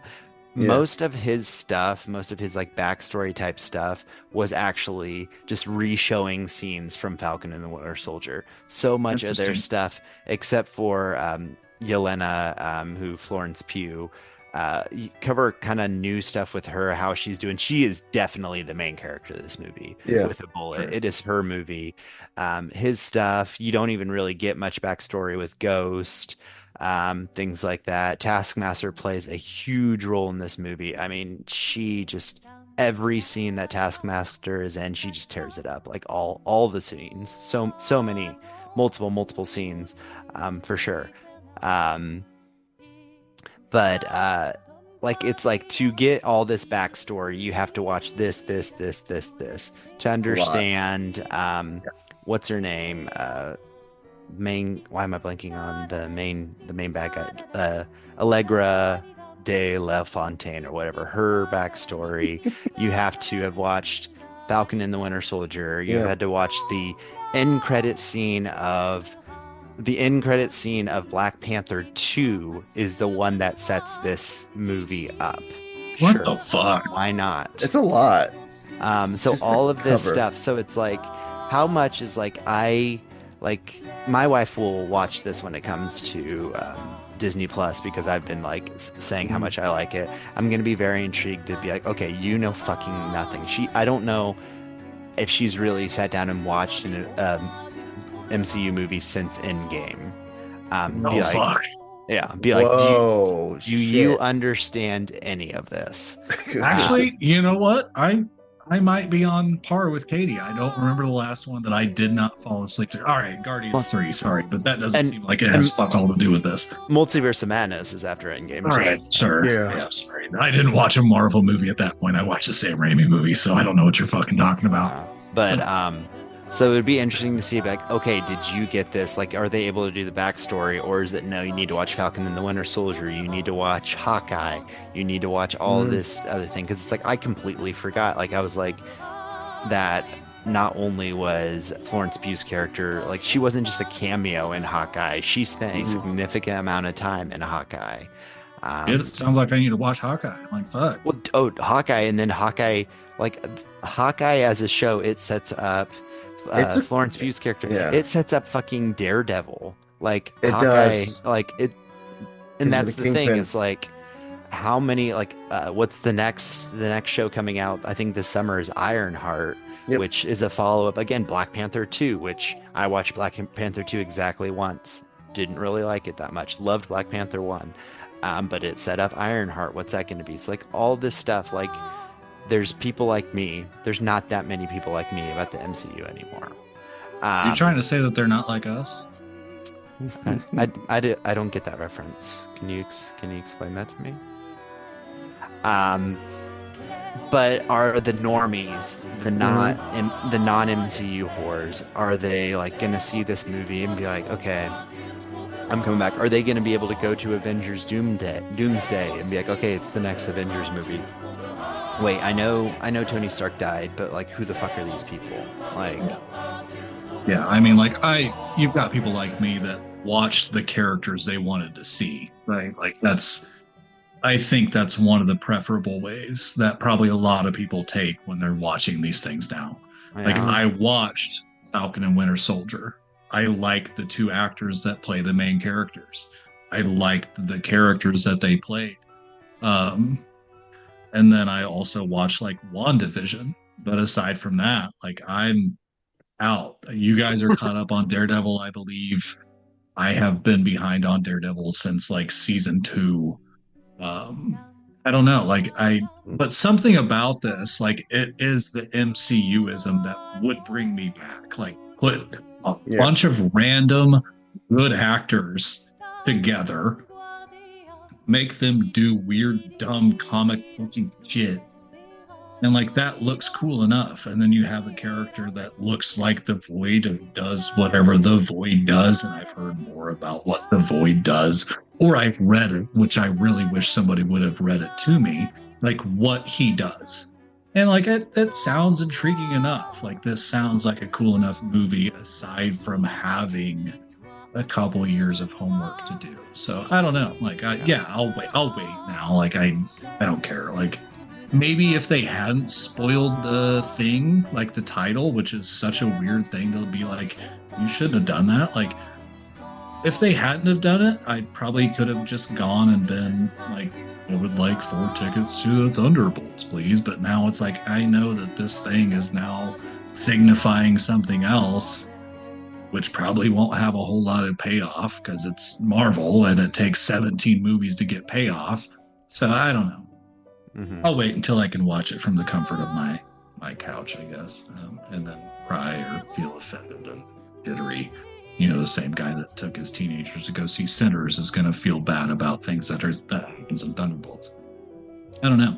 What else have you guys watched? Like we're running long. I'd like to wrap it up here pretty quick. Have you guys caught up on The Last of Us? Yes. No, I'm gonna wait on The Last of Us. My wife, it's funny because she likes to be able, she's like, ooh, I want to binge shows. We waited until Severance was close to being done. Sure. Severance season 2 was close to being done, so that we could binge it. Severance season 2, I think, ended at the end of March. We watched the last episode last night. So hey, I get it. We're behind. But my wife's idea is like, ooh, I want to binge it. It's like, we don't have time to binge shows. So she wants to wait till closer to the end of the season. So if we do get on a roll to binge it, and I'm like, that's fine. Like, I haven't played the whole game, but I know, you know, the big story beats of the beginning. So maybe that'll give me some time to play a little bit more, you know, pop it. That is actually one physical media, Last of Us 2, that I do have somewhere because I got it for like $10 through PlayStation Direct. So I would have to find that to play it again. So if you guys wanted to mention a little bit more about it. Johnny? All I want to say is that, like, after the second episode, I was like, thank God for Jeffrey Wright, because he's cooking. He's cooking in many ways in that show right now. Do you watch the after credit stuff, like the next time like on, and then the behind the scenes stuff? Yeah. I'll let it run and continue like listening to it. I did specifically this time just because I wanted Jeffrey Wright. Like I've watched all of them up until this point, but like this time, if they had not talked about Jeffrey Wright, I was going to be so pissed, like so fucking pissed. Episode 3 was really slow. Oh yeah, kind of made me like really doubt what the show can do, and like it was slow in a way that's very different from the Bill episode last season. Like that was a good breakaway for a good emotional story. Like I really enjoyed that episode. I really enjoyed the arc, and that comes like from a character or like from a guy that knows what that character is in the game. I think that was good. But 3 is like an episode of mourning. Yeah. And as a weird like city trial, like there's a judicial system where like they have to go and get votes to do things, which I guess could work for drama, but it does not work for me as a player of the game where that didn't work. And I'm all for like adaptations doing things, but I know that like the creators of the show really made it a point to make an episode that was about mourning the loss of Joel. I don't need that. I felt that, like, and I get maybe as watchers of the show, you need 45 minutes to feel really sad and feel that the characters are sad. I didn't fucking need that. Like, bitch, let's go. Like, I know what's next. Seattle day one. Like, I was gonna say I can understand like what they were trying to do, but from what episode 3 when I went through it, I feel like you failed with that, and like the 15 seconds in episode 4 solidified that completely without doing too much and without being too grandiose. I thought it was going to be about the therapist. I thought it was going to be about her. I thought that, like you said with season 1, with episode 3, I thought they were going to do that. Like, we're going to show more about her and kind of like what's happening in this town as a therapist, that this is happening currently. Like, you know, oh, I got to, you know, basically counsel everyone who's lost somebody, which I'm also doing that in the same process. I thought that maybe should have been the route they should have taken, without the whole, like, you know, let's show the life of the town after a massacre almost, where it's like, well, we have a committee. We're a kind of a democracy, but not kind of true democracy. I'm like, no, you could have saved that for like another time, another day. That's how I felt. I was like, we all know where we want to go next. Let's get on that. I think trying to make the character somewhat redeemable of the one that drops the slur in the second episode. Like, I'm not going to try and get on some Twitter rage bait shit. Like, I'm just talking like real, like, hi, as a member of the rainbow community, that felt not great. Yeah, no. And that character is irredeemable. And they tried to offer him redemption in a way that, like, comes just insofar as a transaction, and transactional redemption is not redemption, it's just transactional. Yeah. That didn't feel good. But like all of the momentum of Siege of the City by the Infected and then Killing of Joel, like all that momentum was just like, hit the fucking e-brake, baby. Let's take a moment and talk about our feelings a little bit, which worked. Yeah. But not in this. Like, I think to get the rage of Ellie and Tommy and Dina in place, like, you've just got to fucking go. Like, we're not discussing this. This isn't up for debate. This isn't up for a vote. Like, my decision is made. Fuck you. I'm gone. Yeah, you gotta do like Wild West, where it's like you round up a posse. Yeah. And head out. But episode 4 really cleaned that up. Yeah. I think titling the episode Day 1 fits. And I get like the next episode won't be titled Day 2. It'd be cool if it was. But Day 1 is probably one of the best episodes of the show so far, only because it tackles so much of what the game does in a consolidated manner, right? Like, you can miss the Take On Me scene in the game, and I'm glad that they kind of like lingered on it here. I'm sorry, I don't think Bella Ramsey can really sing well, but I think that like the sentiment of the moment is still there, and the TV station is fucking insane, like just as it should have been. I don't feel like the tunnels were that good. Like, the tunnels were good for a show doing like suspension and horror and action all together, but like for me, what would have made the tunnels a little bit better in the show was if Ellie and Dina were engaging with the wolves or the WLF and the infected at the same time, that those two parties are interacting with each other, right? Like, the cool part about the tunnels, it's the first part in the game where like you get to a point and you can be like, if I piss off this wolf, he'll shoot his gun and that clicker over there will go attack him. Like that. There was strategy in the game that I feel like kind of gets thrown out in the show just for like a quick bit of horror of like, we're going to go through the subway car and have the house of horrors around us. So I don't like, I know that's a stupid complaint, but like, I think what really makes that part of the game great is the tension that you build as the player. Mhm. And they didn't find a way to engage that. Like I get you're watching a TV show, you can engage with a watcher on a level that says you have control. But like there was no tension brought on by the main characters that incited the event, aside from just being there. So Yeah. I don't. And I think you have to like, I don't know.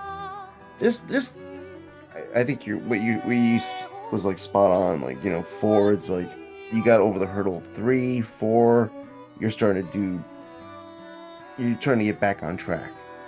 So hopefully it just continues on and just like keeps doing like what they did with the first season. It's like, all right, where's that level you had? And it's like, can you reach that back to that level, or can you go higher?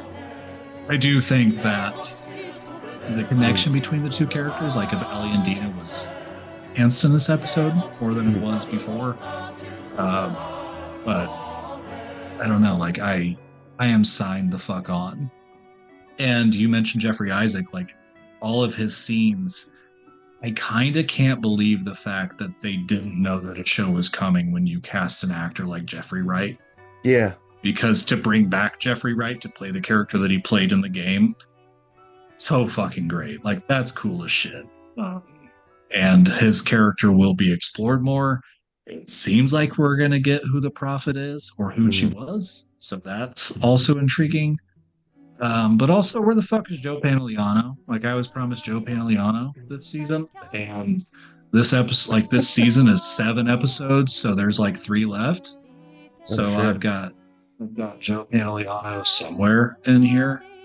But I don't know. Like, if you're going to give me Cypher, just give me Cypher. So, whatever.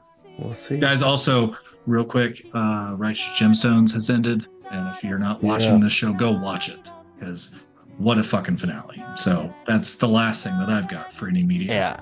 I had completely forgotten that the new season, what was it, season 4 had even started. Yeah. So the other day I watched the first episode, and that was like the one-off of Bradley Cooper being like their ancestor and being such a piece of shit. God. So no, I definitely will. Like I said, there's a huge list of shows that I want to start when I have a little bit of more time. But yeah. I'd say finish Righteous Gemstones. Like it is a fucking great season and a great ending to the show.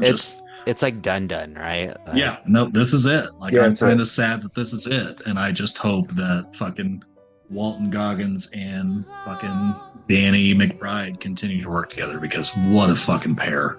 God, Vice Principals was so. I feel like Excellent. Vice Principals was such an underrated show. God, that. Yeah. One of my favorite scenes of any show ever is when they accidentally burn the house down in Vice Principals. God. Like in this season, there's a thing called Teamjus, and it is for Walton Goggins, so it just perfect. Just keep going. Just keep rolling, baby. You gotta. Yeah. So. Andor is another one that's on my list. I literally... on Sunday, I sat down. I was like, "May the 4th be with you." Got to watch a little bit of Star Wars. Literally watched like 2 scenes of the season premiere of Andor, and I was like, "I got to be in the right mindset. I know it's good." Like, the first season of Andor is the weirdest TV show for me ever, is because I absolutely loved that season, especially the whole Prison Break arc with Andy Serkis and all that stuff. Some of the best TV I've seen, but I do not want to watch it. But every time I watch an episode, I'm like, God, that is good television. And they're releasing 3 episodes a week. I feel like Disney, it is not talked about enough how fucking drunk or high or whatever these people that decide the release dates of Disney Plus shows are. Because I don't think there's ever been, I think every single show has its own unique release rhythm. Like sometimes it's like, oh, we're going to start with 2 episodes, but then do 1 episode a week. But Agatha all along was, but Halloween, we're going to release 2 episodes, but then the next week is going to be the finale. And so we're going to. Okay, that's weird. Yeah. It was like, which I liked that show too. So actually, now that I think about it, I take that back. My wife watched WandaVision and Agatha all along. Those are her 2, and Loki. So she's a Disney Plus Marvel fan now, basically. You get what you pay for. Yeah. So, but no, I need to get back to Andor, but I'll get to it eventually. I have this weird like hang up in my mind of just the idea of Andor. Like we know what happens with Andor at the end of Rogue One, which is a movie that I also did not want to see because we know what happens at the end of Rogue One. Like, and it's like, but it's like, that's not the point. It's the journey. It's like learning about these characters, these other characters. I know that. I fully expect maybe next episode or a couple episodes from now, I'm going to be like, guys, Andor season 2 is fucking incredible, because that's what people are saying. And I know that's what I'm going to say when I watch it, but sitting down, this isn't a show that I want to just sit down and like look at my phone and half pay attention to. It's not that kind of show. You got to sit down, you got to pay attention to it. So I will give it my full attention at some point in time. It's not about the Death Star plans that we stole. It's about the friends we made along the way is basically what Rogue One is. Yeah, exactly. With a little bit of Ben Mendelsohn for some class. Who is, I guess, in Andor season 2. As he should be. I mean, that would make sense. One day we'll have a podcast episode about debating why Rogue One is a really good movie and should be watched. Yeah. See, fuck you. Fuck you and your Thunderbolts asterisks. Can I talk to you about our severely underrated Lord and Savior Solo, a Star Wars movie? Hey, no, I am a fucking Solo defender. I don't give a shit. You gave me Donald Glover as fucking Lando Calrissian. Like, it didn't even take the dumbass Darth Maul thing to pop in. I am a fucking Solo defender. All right, that's all we have for our Star Wars podcast. Woo. Thanks for listening, guys. I mean, beep, boop, boop. Woo. What'd you just call me? All right. Well, it's sign off time. It is. I feel like Eliot needs like a good segue here on how we just close a podcast. Nope. We're just gonna go. Well, that being said, no, I do have. I don't know. Maybe it'll just be a trend of mine. I have another code to give away on our sign off, so I will start with my sign off. I'm Eliot E. Holmes 91 on pretty much everything. I picked that when I was 10 for all my sign-ins for everything, and I've stuck with it since. So that's where you can find me: Twitter, Blue Sky, PlayStation, Xbox. I think Steam, I'm weirdly E. Holmes 09 because I lost my login stuff. So it's when I graduated high school. Yeah, it's not when you're born, it's when you were graduating. So, but no, so I do the humble bundle choice every month or most months just to get games into my Steam library that I will never play. But on Humble Choice was one of my absolute favorite games last year. I talked about it back in the Metal Gear Resurrection days when we were talking Game of the Year, and that is 1,000 Times Resist. Hell of a game. I played it. Adam played it. Did you finish it, Adam? Yeah, recommended. You did finish it. Yeah, that's little reading involved. So I have a Steam key. I'm going to read it out if you want to redeem it. It is N2D0Q-P57E8-A7WTH. That is 4,000 Times Resist. Incredible story, gameplay, but the story is absolutely worth it. One of the most powerful game stories I've ever experienced, and that's not being hyperbolic. That's true. Nope, that shit is good. It sounded like you were sending out some kind of code out there to like. Yeah, if you redeem kind of this code, resistance you group. shall get fucking bombed like tomorrow. It's like, is anybody out there? This is catch me on this frequency or get a video game. We could say. All right, so we're signing out. I am Yep. Adam. You can find me most places as Mr. Krobes, various spellings of that. You can also listen on Adam and Lily at the Disco. We've decided through the just, general flow of content, I guess, that a podcast does, that we will likely wrap up in October. So we're here for another 5 months before we figure out what's next. Either way, there will be like a 3-month break. But you will find me there. Johnny will include my link tree, which you can then go and click on things and find me in the places that I mentioned where my name is Mr. Crooks. I really enjoy doing this podcast, and I have for a long time. So thank you very much. What are you talking? This is the second episode of this podcast. What are you talking about? I've really enjoyed 2 episodes that have ran approximately 2 hours and like 20 some minutes each. Johnny will have some editing to do. There was some coughing, there was some chip chomping, there was some drinks being slurped. So have fun with that. Yeah, I guess that's me. Bye. Yeah. And this is Johnny. I'm everywhere on social media as Johnny_Forrest Jr. or just type in Johnny Forrest Jr. You'll find me. Yeah, you can check out our Patreon account. It's patreon.com/gamerzaddies. And also, hey, reach out to our email so we can hear you and say shit about us. What do you have in the bad. email? What's in the email right now? Nothing. He has nothing. The email keeps crashing, to tell you the truth. So, if you're emailing me, maybe I can't read it at the moment. Something about Hotmail is really fucking up. Talk about being retro. Yeah, it's gamerzaddies@hotmail.com. I refuse to show my ID for energy drinks. That's the kind of person I am. Wait, did you actually not show your ID or did you show it? It didn't show it. I scanned it in the self-checkout, and it's age restriction. I was like, fuck you say? This is just energy drink, not a beer. So you just went through the day tired? No, I asked the lady, what is this shit? And she's like, you gotta show me your ID. And so I was like, how about if I buy a Monster? Do I show ID then? And she's like, no. I'm like, cancel that shit. So I left her, grabbed a Monster. Isn't Celsius getting sued for heart attacks or some shit? Maybe that's I hope so. Maybe that's why. So when this podcast drops to 2 people, it's because I drink Celsius.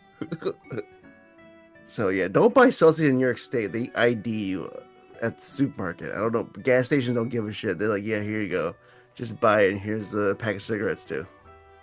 They give it to you for your Celsius drinks at Walmart. Only buy your Celsius drinks at the gas station. They're like, Celsius is too unhealthy. Wash it down with these healthy cigarettes. That should be the next As drink. any working man would. 2. God. Death Stranding 2, Celsius. Forget the Monster. Or Bridges Energy. This sign off is going so off the rails. Booyah! Hello. If you can hear me, congratulations. Way to go. You made it through. You spent all that time, and now you're done. You did it. That's quite an achievement. My gosh, you've lived to tell about it. Well, you are something. Thank you for sticking with it, for not giving up. That is really something. Now you know what you should do? Turn the thing off, for heaven's sakes, and go outside.